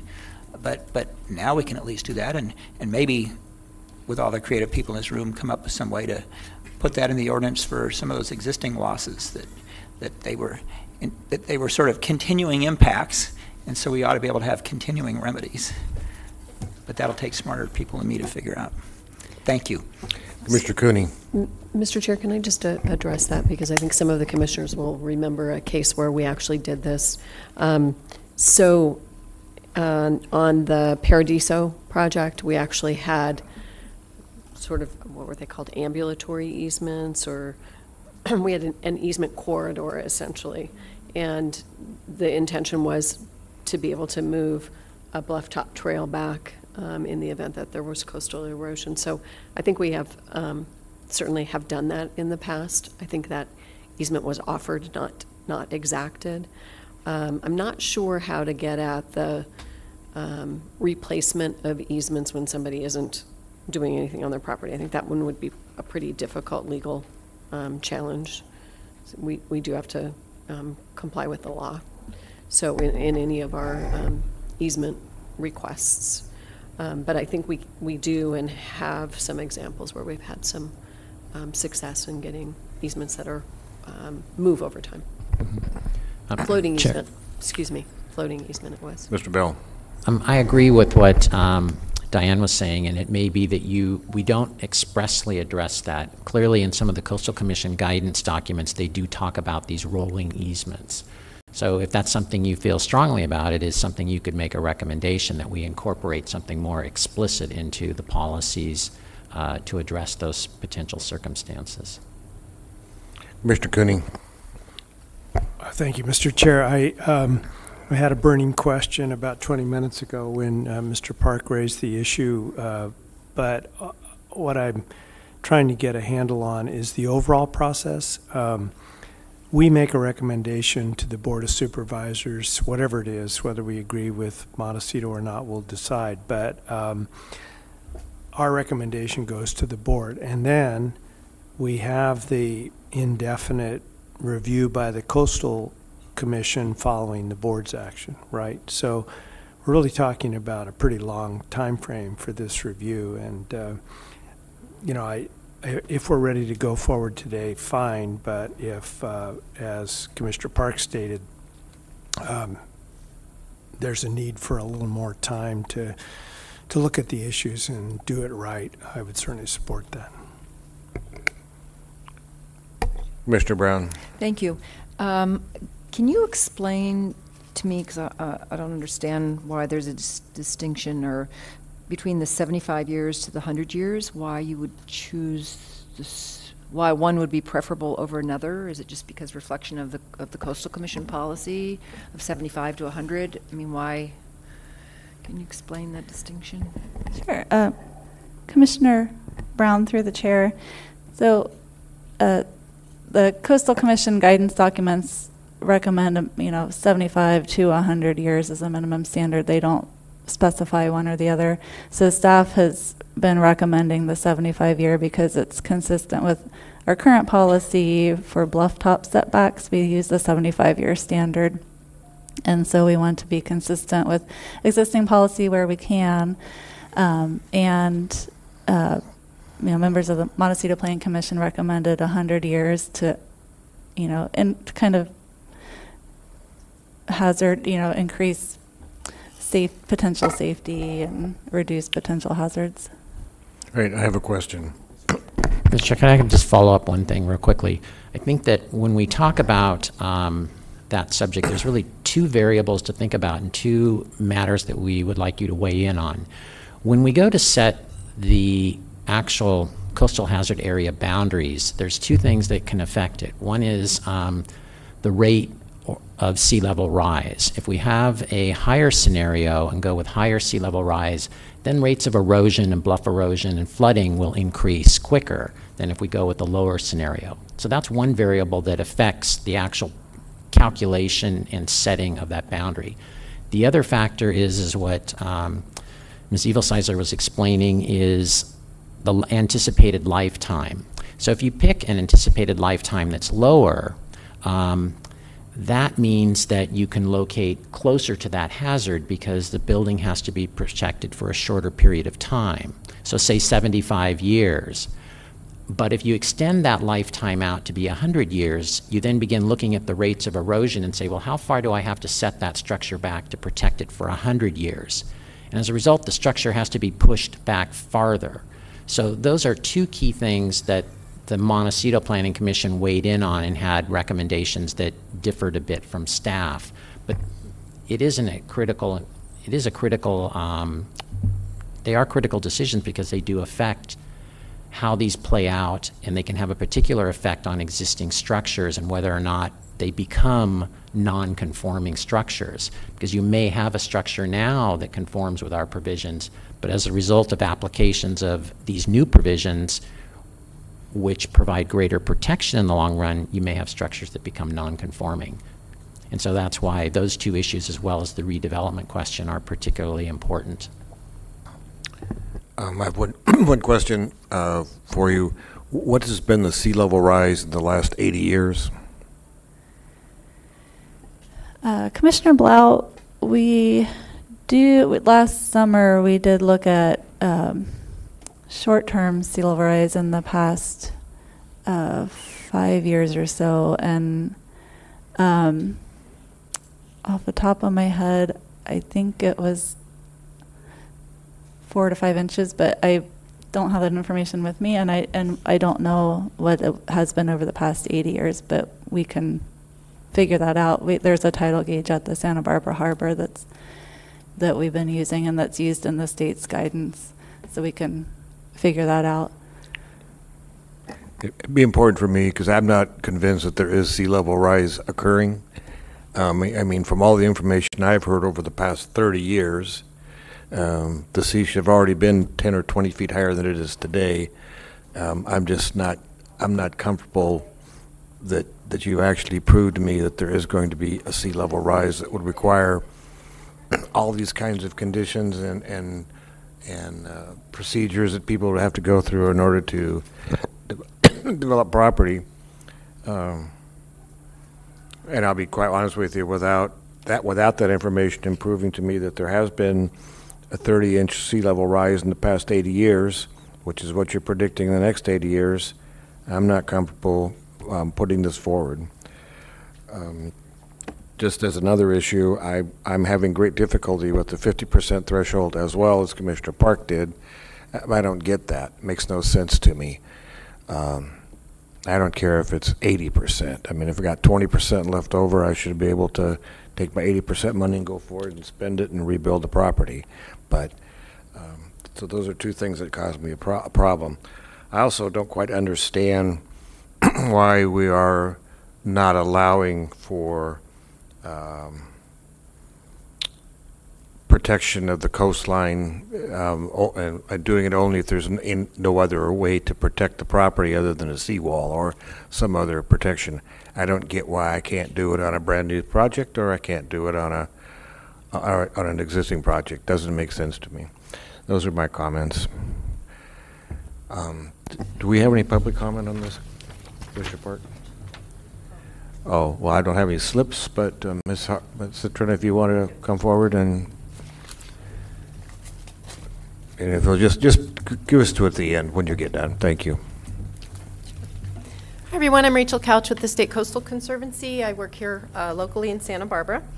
And I just wanted to commend county staff on this effort. The Coastal Conservancy funded the early modeling and mapping and vulnerability assessment for the South Coast portion. And that was followed up with the Coastal Commission and OPC funding the second phase, which covered the North Coast. And just wanted to encourage the staff as you move forward beyond this phase of the LCP amendment and into the adaptation planning phase to continue to engage vulnerable communities in Santa Barbara County and continue to engage across the region as well with other jurisdictions and in the Central Coast. I participate in the Central Coast Climate Collaborative. It would be great to have county staff participating in that as well. And also just wanted to, in light of recent events in our county, to encourage the county to consider and as you go forward with your safety element update and hazard mitigation plan updates, and you're looking at sea level rise, to look at it in the context also of the other hazards that are more inland hazards related to fluvial flooding, as well as fire, drought, and extreme precipitation events like we have had, so that you're looking at these policies as you move forward, and you may need to update again. You're looking at these things comprehensively and holistically, and in the ways they interact with each other, and that's going to require a lot of interdepartmental coordination, which is happening now as a result of the Montecito events, but will continue to be needed. And the Conservancy is here as a partner and a resource, and there's a lot happening at the state level. So I just wanted to support what's happening with this amendment, moving it forward to the Board of Supervisors, but also encourage the county to continue to lead on this and continue to look at things in an integrated and holistic way. So thank you. Thank you. Ms. Citron, did you want to speak? I'm okay. I was just alerting you to that. Great, thank you. Okay. Having no other speakers, I will close the public hearing, bring it back to the commission. How do we wish to proceed? Commissioner Park. I would like to continue it for just at least one more hearing. And I don't have any particular timing in mind. I'd like to hear from staff what they think fits with their work schedule. I'm not asking for a lot of rework. I think there's been very comprehensive work. I would like to see more language addressing that recreational element that I mentioned, the loss of recreational items. Even county council might weigh in on if a project comes in and it's clearly a development, can we ask for coastal access based on what they had already provided but has now disappeared from erosion, even though their particular project might not be impacting public access now. So I would like to see more language. I think that Commissioner Blau and I have different points of view on whether sea level rise is going to occur, but I agree with him that it's sort of unclear just what to expect. I want to point out that there was a City of Carpinteria symposium or workshop yesterday. I didn't go to it. I just couldn't get there, but it was about sea level rise and what they were going to do. And I noticed that in their advertising for the symposium, they said, well, sea level rise by the year 2100 was projected to be either 10 feet or they would compromise at 5 feet would be the medium one. Well, that's twice what we projected here. And I'm not saying you're wrong. It's odd to me that we have different municipalities that have access to the same state data and come up with something that's so different. So I think it would be useful, whether you have my point of view or Commissioner Blau's, to address that some more, just where the data comes from. And finally, I think it's useful to have somewhat of a coordinated approach, at least in Santa Barbara County, between our different agencies that will be addressing this. So I just mentioned the City of Carpinteria will be. I'm sure the City of Santa Barbara will be. We, of course, will be. I would enjoy seeing at our next hearing, if we do have another one, a simple chart that just shows what approach is being taken for this same problem by each municipality or agency in this county, at least, that's trying to address it. So that's my little bit of speech of why I'd like to see us look at this again. I'll weigh in and say I would normally never disagree with the continuance. However, my concern is, and I'll be just really bluntly, brutally honest about it, for me, this is not the best use of staff's time, and we have a limited amount of staff time for other ordinances that need to be corrected and modified. So I would have a question of staff, if we continue this, does that eat into our FTEs for the programs that we are, other programs that we want to bring forward and deal with?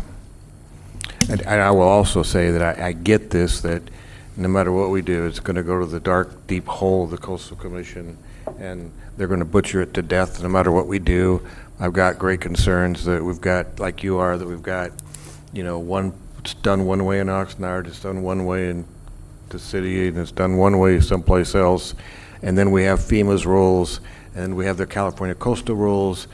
Why are we spending our time and money creating new rules when we're subject to everybody else's anyway?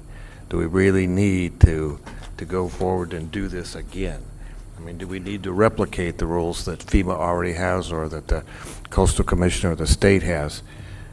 I'm just trying to be frugal with the money and get the things that are actually important to us and make a difference now. Ms. Black, would you like to try and answer that? Or if you don't want to, I don't blame you. So, Mr. Chair, a couple of comments.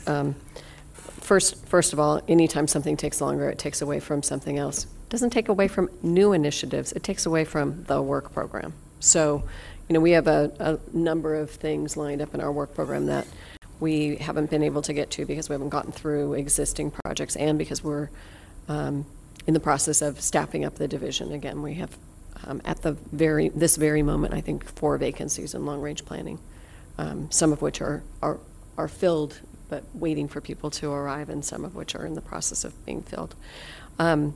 Saying that, you know, if your commission feels like you need more time on this, then you need more time on this. So I'm just saying it does have there is a consequence when things take longer. I do think that this is a worthwhile effort to undertake, because we deal with people every day on properties in the coastal zone that are affected by appeals to the Coastal Commission on this issue. I think 2 appeals that are pending before the board right now are precisely on this issue, and so I think it does help constituents with certainty in our process, so that hopefully they won't be appealed to the Coastal Commission. But you're right, the Coastal Commission holds the cards on this and will be the ultimate authority on what this LCP amendment will look like if the county wants to accept it. So it's up to the commission. In terms of a short continuance, that doesn't look like it's really possible, because you canceled August 8th, unless you want to consider having the hearing again. And August 29th is pretty full. And I think we have some important items to take care of on that, which have been continued several times, and we'd like to move forward. So then the next meeting is September 5th, and, you know, I'm not very happy with a 5-week continuance. But so I'm just simply going to poll the commission now to whether we want a continuance or if we want to move this to the board today. Commissioner Brown, I'll let you go first. Well, I agree that for me, there'd be some benefit of time delay, but considering the options, I'm just prepared to accept staff's recommendation and move it to the board. Commissioner Farini. I understand saving money, but I also understand if fellow commissioners are not comfortable with this and they need a little more time, I would err on the side of taking a little more time. Mr. Cooney. As I said, I would support the continuance on the same basis as Commissioner Farini, that we need to be comfortable. These are complex issues, whether or not they ever see the light of day in terms of actually telling a homeowner they can't redevelop, or if they redevelop, they have to take certain steps. I question, but I do think that it would be a mistake to move forward without having thought through the issues, and we haven't yet gone through item by item as to where we disagree with the Montecito Commission. I would support a continuance, assuming we had the opportunity to do it quickly, but it doesn't look like, you know, anything less than 5 weeks is practical. So, Mr. Chair, we could meet next week. We could meet here next week if we wanted to. I mean, you canceled the meeting, you can uncancel the meeting if you want to and change the location. Is that enough time for staff to come back, you think? I didn't hear I didn't hear a lot of information requests. So, yeah. Yeah, there's a couple things, so I would. And maybe we could spend a little bit of time today going through the Montecito stuff. Well, Their recommendations. I'm kind of inclined, I mean,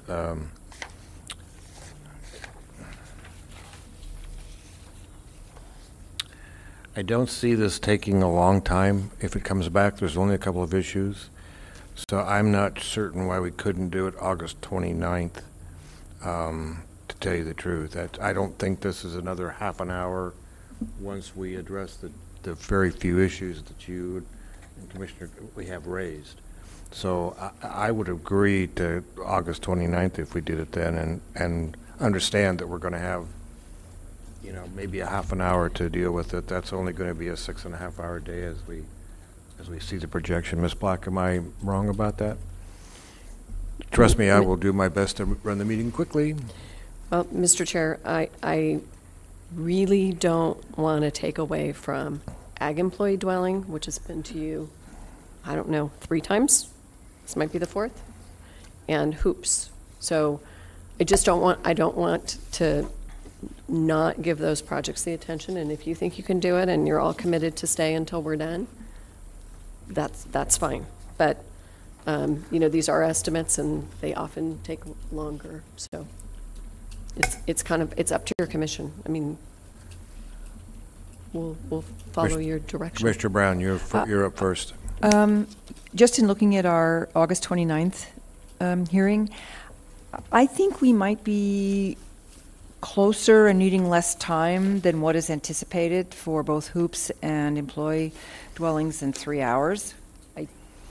I agree with you. That's why I think we beat them up pretty good last time. I think we're ready to go. And I think I just talked to Mr. Lackey this morning on some of the issues, and I think I was the one on the employee dwelling thing, because I passed some questions to them while I was on vacation. So I don't know. I don't think we're going to need to have 3.5 hours. I think it's going to be somewhat less. Maybe not. I know that staff's got some other changes, but I think. Mr. Park? Anyway. Well, while I excluded myself on the QAD matter, I did take the time to speak with Mr. Lackey at length about the hoop ordinance. I made some good use of that because we couldn't find a TV anywhere that I could watch. So I do agree that we should be able to move along on the 29th on those items. We have some significant things to do, but we should be able to do it. But I was a little confused by your answer, Ms. Black. Are you more concerned about not having sufficient hearing time on the 29th or not having sufficient time for staff to prepare? No, hearing time. Sorry if it isn't clear. I'm concerned about hearing time. And, you know, this is now the 3rd long-range planning project that's kind of stacked up. So that was my concern. I just want to make sure that we are able to progress on the projects. I'm hearing from my fellow commissioners that we will be ready and we'll be very judicious with the way we and our camping and our time and how we do that. So if you have a motion to continue to August 29th. Well, I move that we continue this item to August 29. Second. Okay, we have a motion and a second. Any further discussion? Yeah. I'm not saying we're closing the hearing. It's just discussion on the motion to continue. Just to bring back what I think it was Commissioner Blau talked about, what other jurisdictions on the South Coast are doing in terms of this coastal resiliency issue. Thank you. So, Mr. Chair, I have a suggestion so that we can hopefully move through this on the 29th. We might want to go through the Montecito. Well, I'm planning on doing that. I'm saying we're going to continue it now. I don't know if you want to vote to continue it or we just want to do that first and then we'll continue it. I think you should wait until you finish. All right, fine. Yeah. So let's have staff go through the modifications to the staff report by Montecito Commission. Okay. And I'll just poll everybody as we go through that, and then you'll have the information you need to bring back. Fire it up.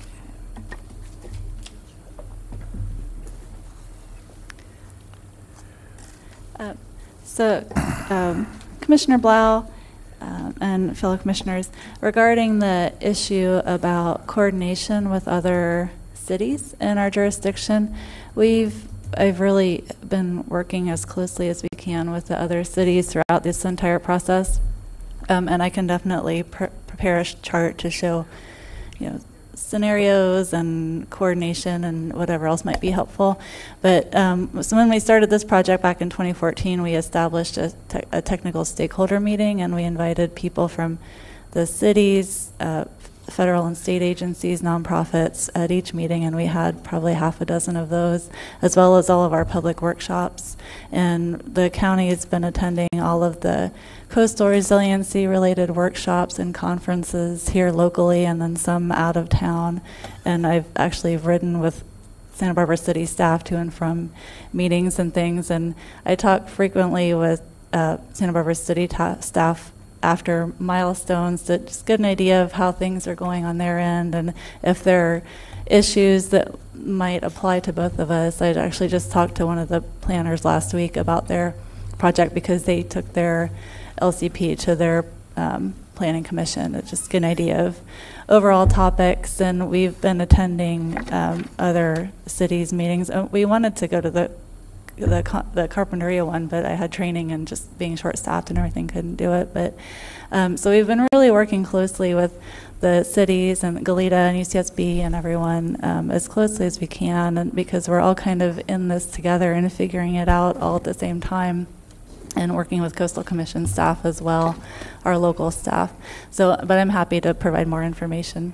Yeah, just bring us back the chart, show us what the differences are. So go forward with changes for Montecito, please. Mr. Chair, just one other point to recognize from a policy context, which we're going to get into in just a minute. We recognize that there is evolving science regarding sea level rise. We recognize that there are different projections. So we kind of did two things that are policy related for you to think about. One is, one relates to the scenario that we pick, whether we go with a medium or a high scenario, for example. And you can see the differences in the staff report where they lay out what the differences in the projections are.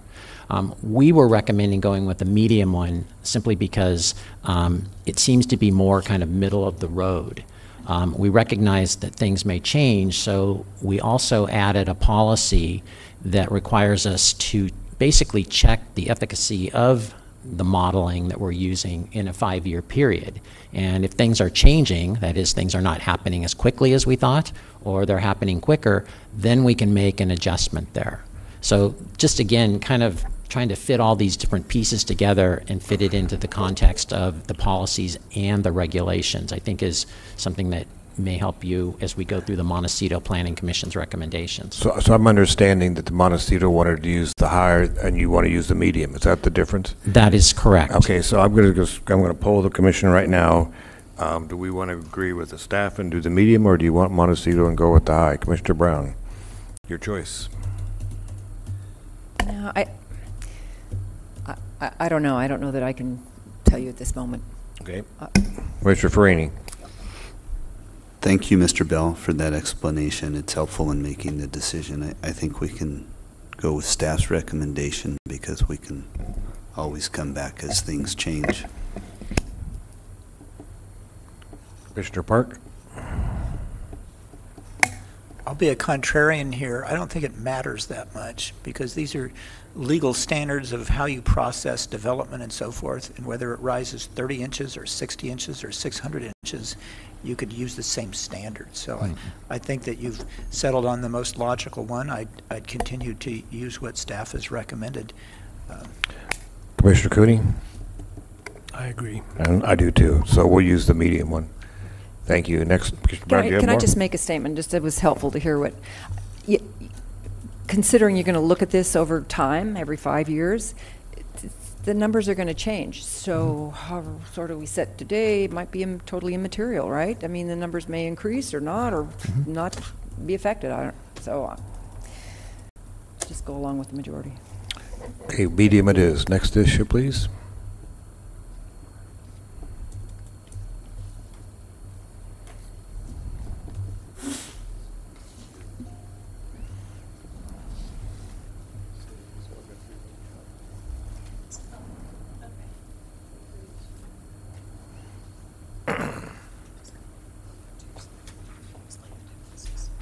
Yeah, I think they want to go through each of the.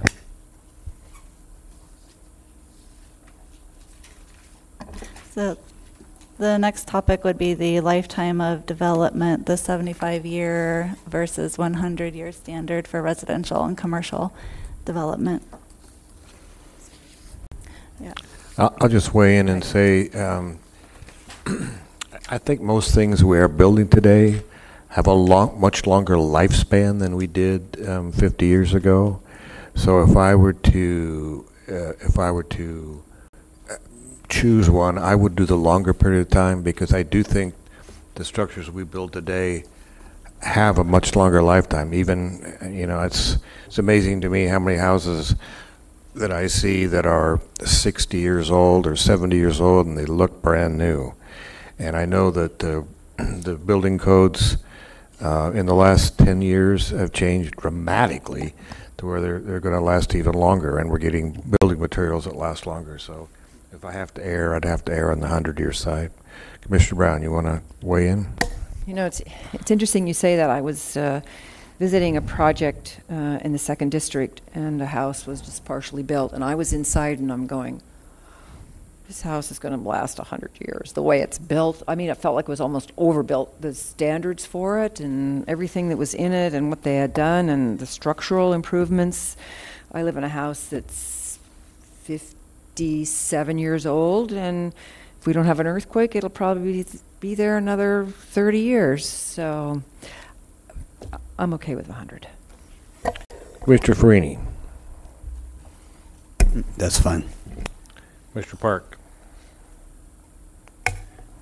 I'm not sure I understand what difference it makes. So could somebody explain that? I mean, I will tell you from being involved in so many litigation items in my other career that coastal construction that lasts more than 50 years, given what happens to concrete in salt water and what happens to framing, is you're lucky to get that. So whether it's 75 or 100, they're both optimistic. But what difference does it make here? It must have made a difference to the MPC to say this. Commissioner Park, through the chair, so the main difference that it makes is that it establishes setback areas, specifically regarding bluff top structures and properties. So a 75-year standard would require that a structure have to be set back from the bluff top to account for 75 years of bluff erosion. So if the standard is 100 years, then the structure would need to be set back further to account for 100 years of bluff erosion. And similarly for other related coastal hazards like flooding or high tide, the greater the anticipated timeline of a structure means that the greater the setbacks would be from coastal hazard areas. That's what I thought when I read this, but I'm not sure my fellow commissioners realize that by voting for 100, they're voting for deeper setbacks. And Mr. Chair and Commissioners, we've used 75 years since the coastal plan was adopted in 81, 82, just for your information. Oh, so it would be consistent with the coastal plan? Pardon? It's consistent with the coastal plan you The have now? existing coastal plan. Then I'll change my has a mind. I'll 75 agree. year. I'll go to the 75 years.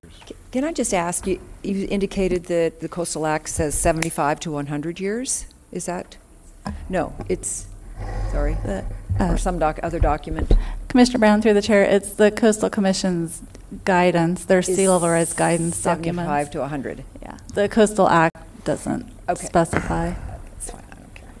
And Commissioners, it's one thing to just keep in mind that we're focusing on one particular anticipated lifetime, and this is really for residential houses and commercial development.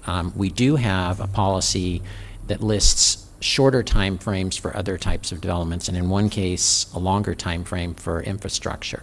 So we have taken into account that, say, some things like temporary structures, you'd only calculate a 5-year for a 5-year anticipated lifetime, whereas with critical infrastructure, we would be looking at 100 years. So just keep in mind that when we're talking about 75 versus 100, the MPC focused in on that standard just for the residences and commercial uses.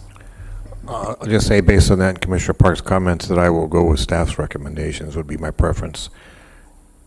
Commissioner Brown, you're saying the same thing? So is Commissioner Farini. So we have consensus, I believe. So what we'll do is, yeah. Go with your recommendation, not with what Montecito wanted. Okay, thank you. Got it. Next. Thank you. So Commissioner, or Chair and fellow commissioners, the next topic is the redevelopment topic. Looking at the proposed definition that's in your staff report and then the alternative definition that staff is actually recommending now, and along with the MPC recommended, and I can put the text up. I have slides showing the actual text, looking at that 50-year threshold for structural alterations to an existing residence, and then also, if your commission's interested in that 50% market value threshold as well.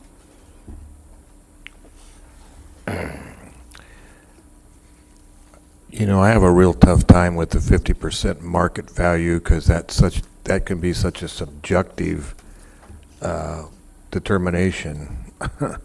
I'm you know, it's like, you know, I deal with appraisers all the time in my business, and it is not unusual for them to vary widely. So I'm not sure that's the appropriate vehicle. Mr. Cooney. I've dealt with, I guess, the same appraisers, and so I have very little confidence that that a 50% of market value is a good guideline. Mr. Park, you want to weigh in? I like the lawyers first. It kind of makes things easier. There you go. I thought about this a lot. I think you've got to look at what's the purpose of these benchmarks and what you have left where you're dealing with structural components.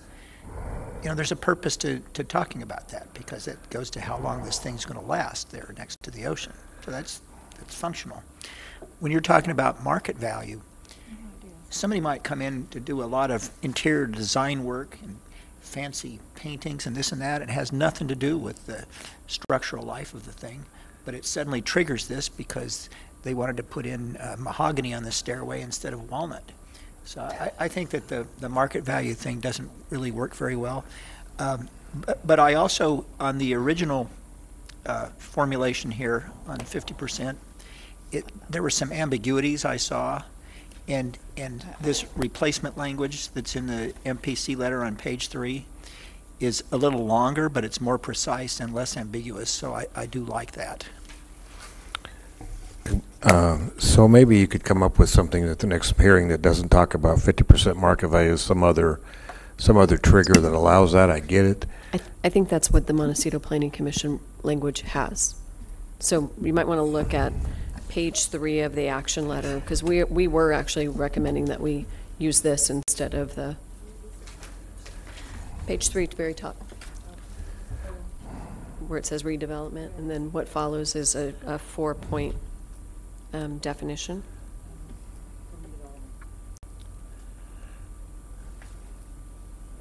And it does talk about those structural components, that definition.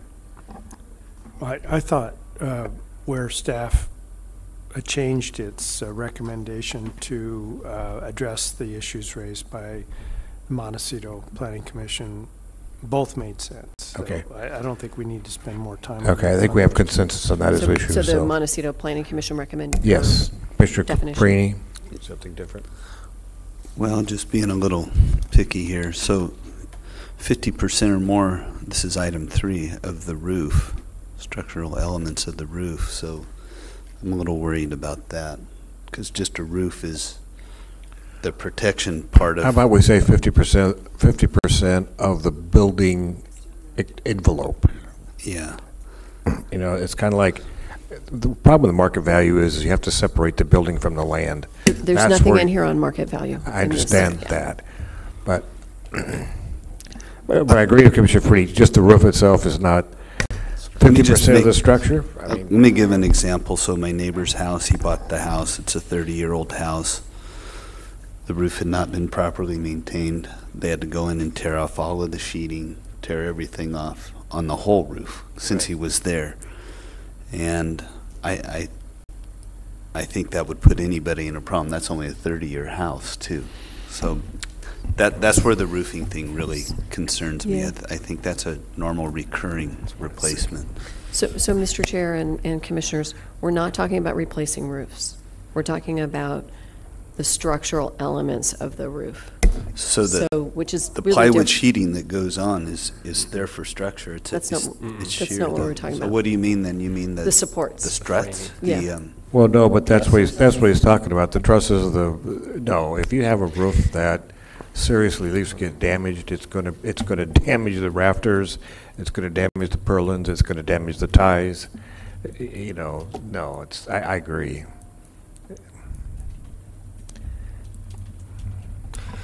Chair Blau, for fellow commissioners, gotta love that reverb. A couple things I want to add to what's already been stated so far. So I want to clarify it's alterations that meet one or more of the three. So don't focus just on the roof criterion as being the sole criterion as a potential situation which would result in redevelopment. You also have to look at those other two. And I also have to say, my experience with non-conforming situations and when you're trying to assess whether or not somebody has passed a threshold of 50%, this has come up in other contexts, it's really a fact-based, site-specific analysis because, especially when you get into unconventional designs of homes, and what we really would have to do in those situations is go to the building official and present, the demolition plan and look at this definition and say, okay, are any of these three criteria being triggered here in your opinion? Because sometimes it becomes rather challenging and it does require a certain amount of interpretation on the building official's part. So just want to make that clear. And this was based upon review from the building official, and he found that this particular definition would provide him with the best guidance for making that determination. And that was after reviewing a couple different versions of this definition. So are we good with that, or do we need other changes? Mr. Farini? You okay? Good to go. Next item. I have consensus.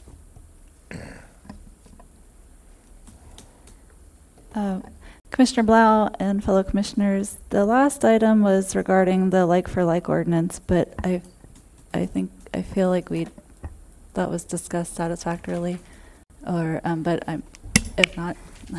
So that was the other, Mr. Chair and Commissioners, that was the other that we've recommended. We go with the Montecito Planning Commission's recommendations. Great. Any disagreement? So I think I'm not seeing any, so I think we're good to go. Montecito's. Chair Blau, just want to clarify, there were a number of other NITs, as I would call them, changes that were requested that we would like to go through in addition to what we've already discussed. So Ms. Evilsizer is going to walk you through those others right now. Okay.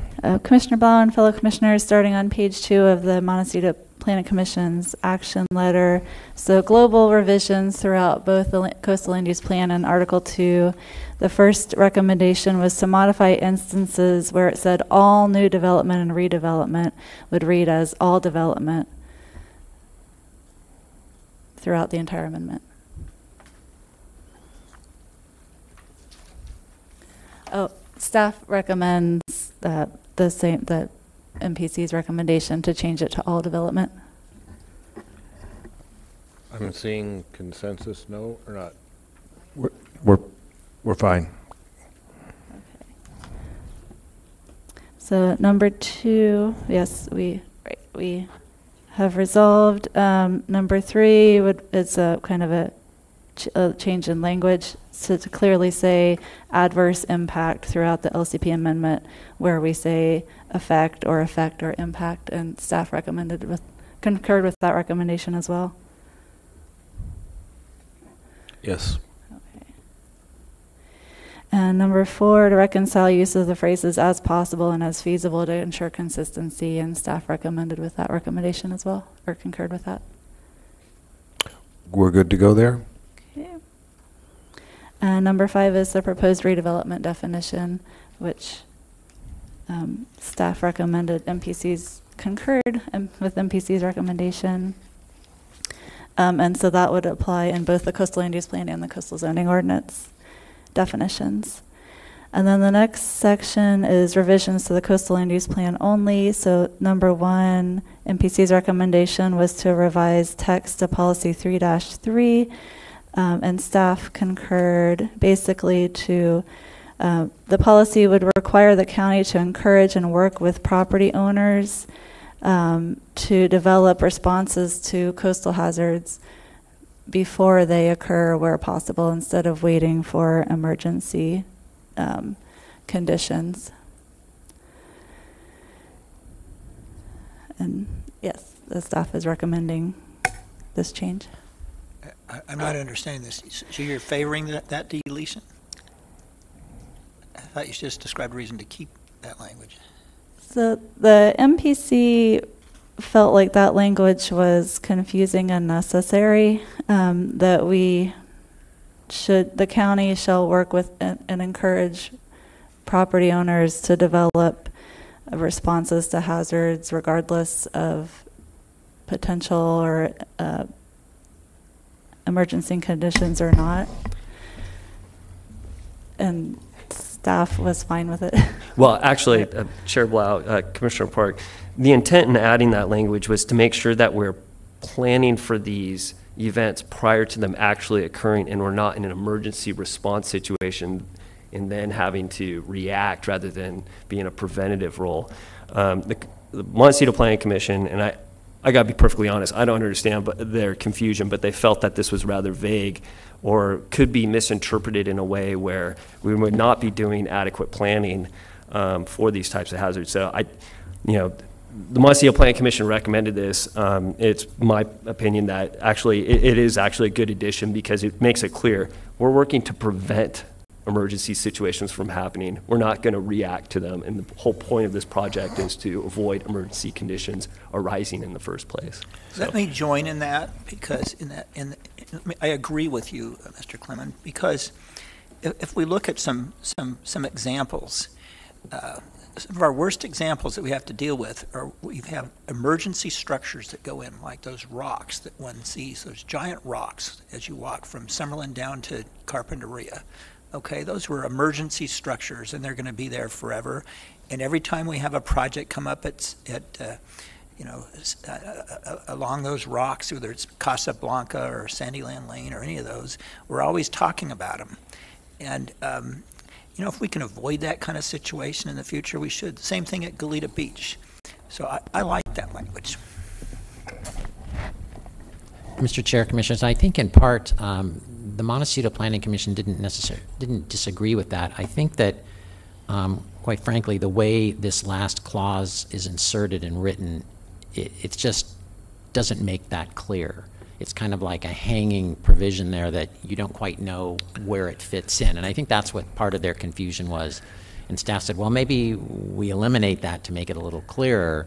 Maybe we need to rework that again. Yeah, I was going to suggest to rework this. I really like Mr. Clemens' preamble, and then put the conditions. Say, yes. Come back and rewrite it saying in order to prevent this from happening, we want you to do this. And I think that would make a lot more sense and be clear. We'll come back with some revised language. Does everybody agree with that? I think we do. So next item, if we have one. Okay. Commissioner Blau and fellow commissioners, the MPC number 2 recommended that proposed policy 3-7 was modified to say that the coastal hazard screening maps shall be updated if monitoring results and best available sea level rise hazard models provide evidence that an update is needed. And staff although I would just simply stop at shall be updated every 5 years, period.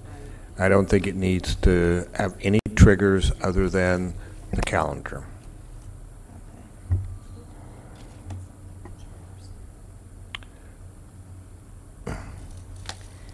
Every 5 years, they're going to report to the board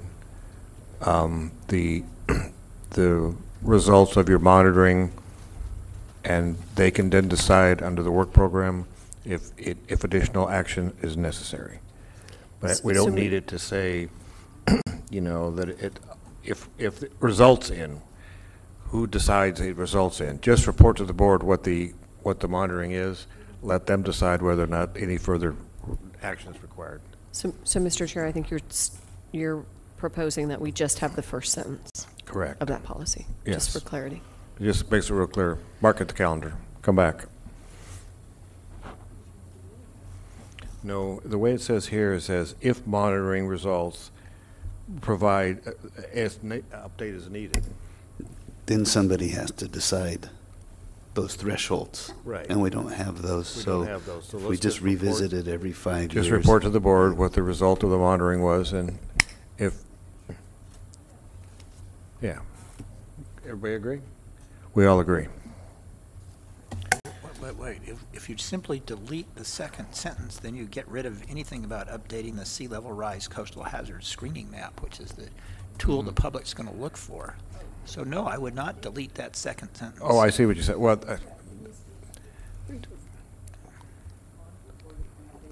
it shall be reported every 5 years, but though, and I just want to have the language in there that says that you're going to tell the board what it is, and maybe you have language in there that says, and they can provide direction if it needs to be modified.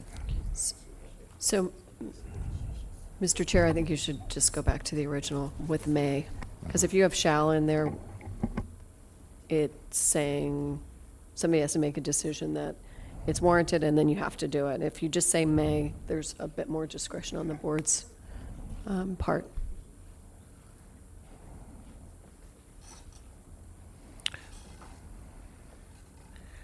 Okay, how about this? If evidence presented to the board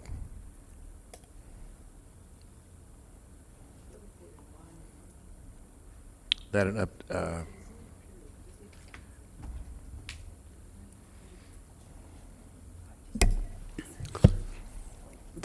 The question I have in it is, what are, if we leave it as it is, what are the thresholds that guide P&D to take action and go forward to the board? Because it's a little bit ambiguous in the language because we don't have those thresholds So, on what Mr. Chair, significant is. sorry, Mr. Chair and Commissioner Freeney, I think the language could be clarified to say that we monitor and report to the Board of Supervisors approximately every 5 years, and then the next sentence would really be, at the direction of the board, the screening map may be updated. I mean, we're not going to do it without the board telling us to do it based upon a report, so maybe we just need to reword that a bit. that would work for me. Is that okay? Mr. Park, work for you? That's fine. All right. Although I'm frankly more interested in raising the concepts now and having staff take a shot at the wordsmithing instead of us doing it on the fly. Yep. I mean, I've spent 40 years yelling at other attorneys that we don't sit around the room and wordsmith. We let somebody take a shot at it. I think the staff gets the gist of where we're going. They'll come back with what we need. Okay, thank you. Commissioner Blau and fellow commissioners, so going on to number 3, MPC's recommendation was to modify proposed policy 3-10 to modify subsection D so that the minimum anticipated lifetime threshold of 75 years would apply to residential, commercial structures, accessory dwelling units, and manufactured homes. So MPC wanted to ensure that accessory dwelling units were clearly called out, and staff concurred with that recommendation as well. I believe we're all in agreement with that. It's fine, not a problem, going forward. And then number 4, we previously discussed, it was increasing the minimum anticipated lifetime. MPC had recommendation to 100 years.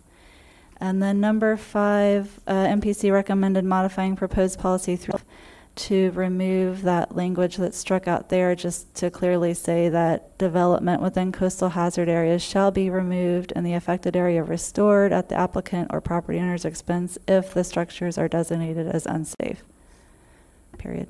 And staff concurred with that recommendation. Mr. Farini. I'm just a little uncomfortable with it.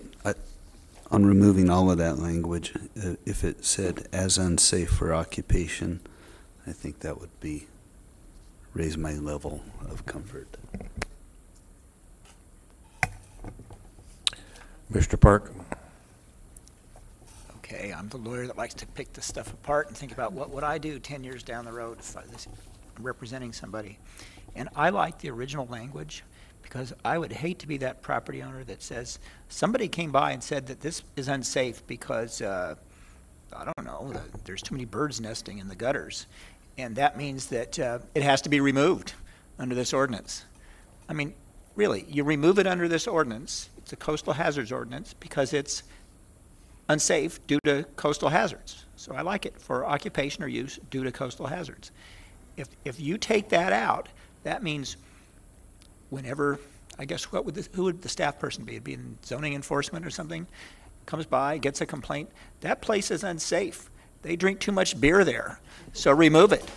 You know, I mean, let's be careful. I like the language as it is now. I have to agree. Commissioner Cooney, you're the lawyer. Hey, the two lawyers agree. I'm not going to disagree. Are you kidding me? Okay, thank you. Moving on to number 6, the MPC recommended that any permit application for a coastal dependent industry, and that term is defined in the Coastal Act, any permit for a coastal dependent industry shall require a finding by the county that the proposed new development meets all requirements of the California Coastal Act, Section 30260, which currently county staff does already, and it is in the Coastal Land Use Plan and Coastal Zoning Ordinance already, but Montecito Planning Commissioners wanted to make sure that it was clearly identified in all related policies that staff shall make those findings before issuing a CDP. I'm not seeing any disagreement, I don't believe. Fine. And then, oh, sorry. Going back to that for a minute, did Ms. Black have some input to Did you hear to me help, under my please? breath, under the one I was talking about before? Mr. Chair and Commissioners, I hate repeating things that we already have to do. And I think the Coastal Commission often does this in our amendments, and that's why they have so many suggested modifications. We already do this. I don't think it's necessary. That's my I absolutely agree. position. I hate when we do things like that because We bring it up all the time. What if we modify that standard condition later on? Now it's here, and it's which place is the controlling issue. So I agree. We take that out. Yes, that's So correct. don't add it. Don't have it. Is everybody else okay with that? We're on item 6. We're saying Yes. just wipe that out entirely. We're saying not to add it. I mean, this was not something that we recommended, and Montecito Planning Commission was very focused in their comments on coastal dependent industry and wanted to It include kind of this. reminds me of construction hours. If we decide that the construction hours are 7 to 5, and then or maybe 8 to 5, and then we take a project and go 6:30 to, it's like which one applies? It's like, yeah, I agree. One standard's good. Anytime we approve a development, we have to find it consistent with the Coastal Act and our LCP, including the Coastal Zoning Ordinance. So I think it's unnecessary and duplicative. But Well, why didn't you say that at the beginning? Pardon? You didn't say that at the beginning, that We didn't give her, staff wasn't recommending. We didn't give her a chance. We tried to concur too Oh, quickly. okay. That's my fault. I'll take the hit for that. I'm good with it. Okay. It's a pet peeve. I mean, it wouldn't be the worst thing that anybody did, but it's just a pet peeve. So we're down to 320 now? Correct. Commissioner Blau and fellow commissioners, so proposed modification of policy 3-20 is change the shoulds to shalls so that the county shall consult with Caltrans, and areas that are potentially vulnerable shall be identified and a combination of structural and non-structural measures to protect public access and use of Highway 101 shall be considered with a preference toward non-structural solutions. And staff concurred with that recommendation. I think we're seeing consensus, yes. It's fine. Okay, moving on to the third section, revisions to the Article 2 coastal zoning ordinance only. Number one, MPC's recommendation was to clearly cite the specific Coastal Act policy when that policy text is repeated verbatim in Article 2. And staff is fine with that recommendation. I'm sorry, it's a little hard to hear you with the echo. We wanted to say that again, or Sure. what you're doing. Commissioner Blau, I'm happy to repeat. So the recommendation by the MPC is that when the specific Coastal Act policy is repeated verbatim in the Article 2 coastal zoning ordinance, the MPC would like us to clearly state that policy number, which we typically do, but we can make a concerted effort just to Do we have the same double-check. concern, Ms. Black, that you had for the last item or not? I kind of do. I don't think this is something we normally do. I don't think throughout the coastal zoning ordinance we have cited to the Coastal Act, but it's not as much of a pet peeve as the previous one. Commissioner Cooney. Oh, I appreciate staff's help on this because it seems redundant to me and wordy, and I'm not sure why there's any confusion if it's in the Coastal Act. So we don't need to repeat it. And I would agree. So Ms. Black, if you have no vent one way or the other, let's take it out. Okay, thank you. Moving on to number 2, the Montecito Planning Commission wanted it to be clearly stated that when we talk about coastal access and protecting coastal access, allowing for coastal access, that we specify that it's public coastal access.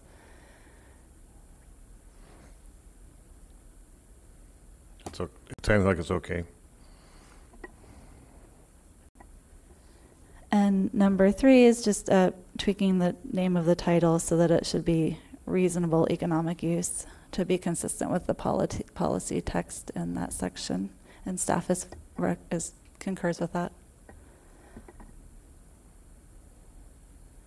Can you give a little context there? There is yes. a difference between the two, and I'm wondering if And I would just say, tell me why this idea of not doing permits, especially grading permits, until you have some other approval bothers me. It's just like I'm asking you, as a result of our process improvement meeting, that we delete a line in I think it's Article 21. That says you can't have any permits, including grading, unless you have the track map recorded. I mean, it's like, especially now, grading is a bigger issue, at least for me, because of the SWIP requirements now. Sometimes you want to grade ahead of some other permit process because it's the right time of the year. And I don't understand that. You have to get a permit in order to do grading in this county if it's more than a small number of yards. So if you issue the permit, and the grading plan has been approved, why would you have to have other permits approved in order to do that?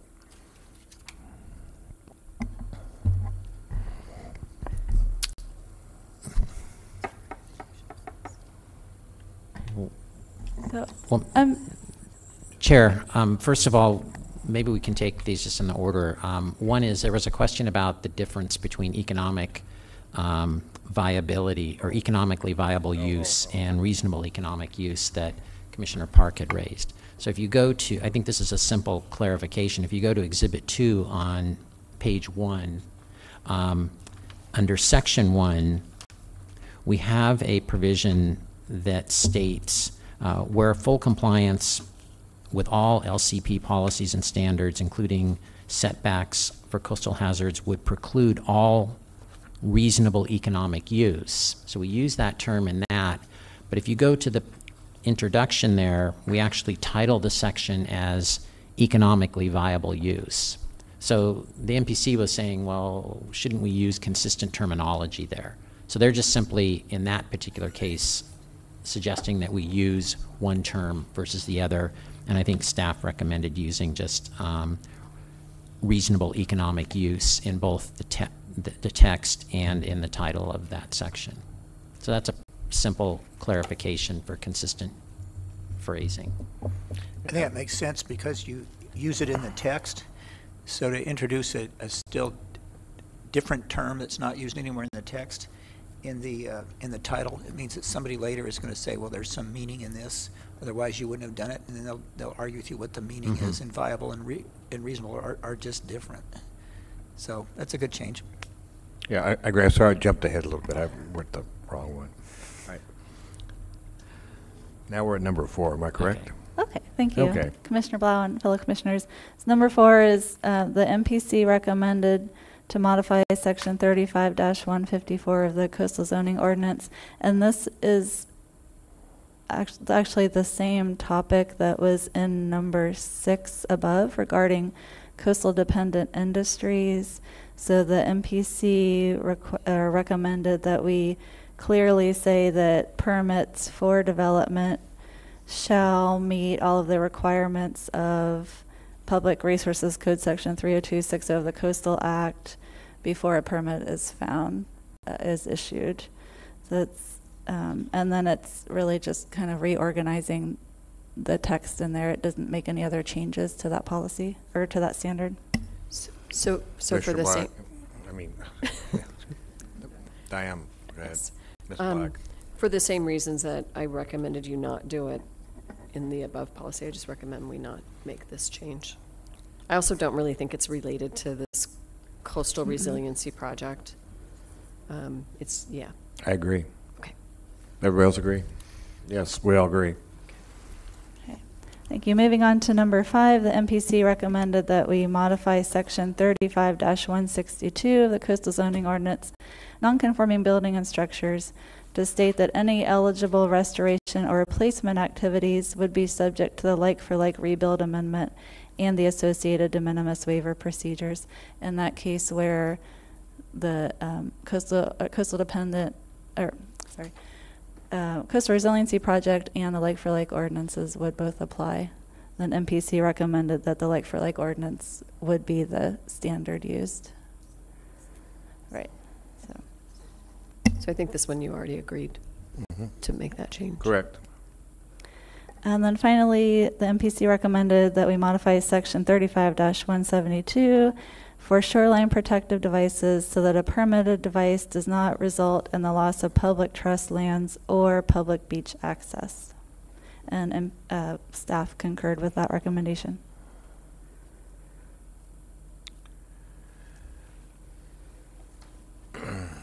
The only question I would have is, what if the shoreline protective device, although it might result in a slight loss, but it results in an improvement to the use of the access or to the lands?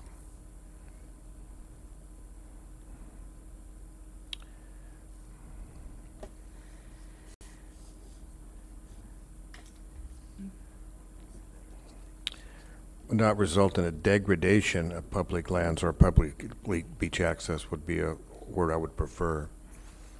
I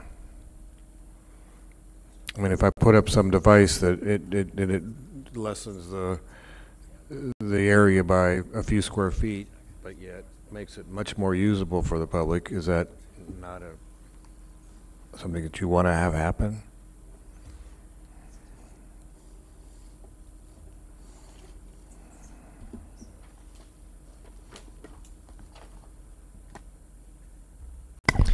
Yeah, Chair Blau, members of the commission. A couple things to keep in mind. First off, with regard to the loss of public trust lands, if that was the case, that would mean that the device would be located on public trust lands. We don't have jurisdiction over that. That would be state lands. State lands would have jurisdiction over that. So for us, it's not really an issue.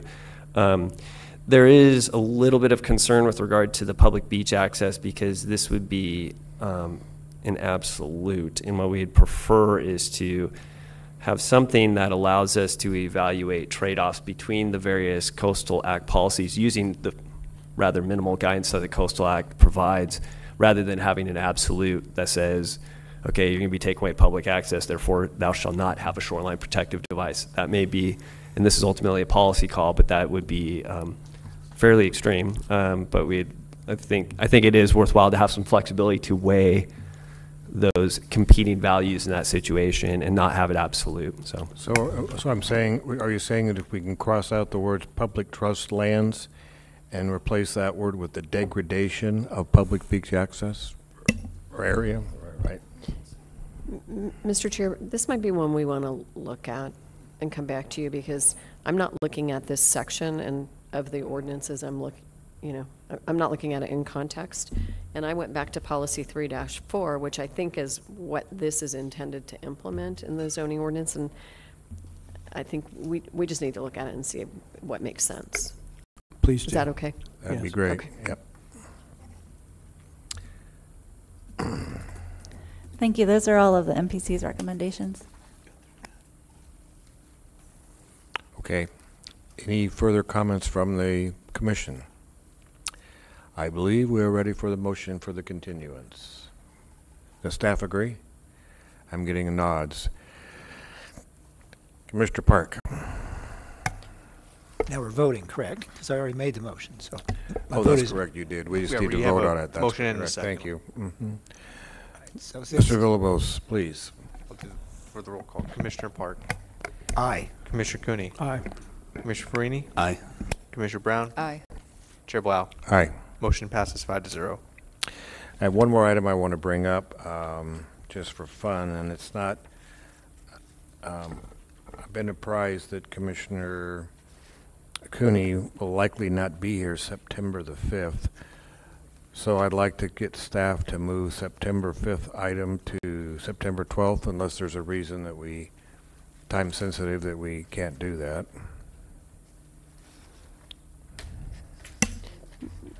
Mr. Chair, I don't know of any reason sitting here, but let me check into it and just make sure that wasn't time sensitive, and if not, we can move it to the 12th. Commissioner Cooney, if we don't take an action on this until August 29th, is that okay with you? No, if we meet on the 5th for some reason that we don't anticipate, I'll be here. Okay, so we're going to try and move it, so we don't need to cancel it, but if you could move it on the 29th, if you have nothing there, we're likely to cancel it. So that's your intention, is to try and cancel the 5th? Yes. Okay. Commissioner Cooney would like not to, he'd like not to come back from his vacation. We'd like to accommodate him. Anything else from staff today? We're adjourned. Thank you.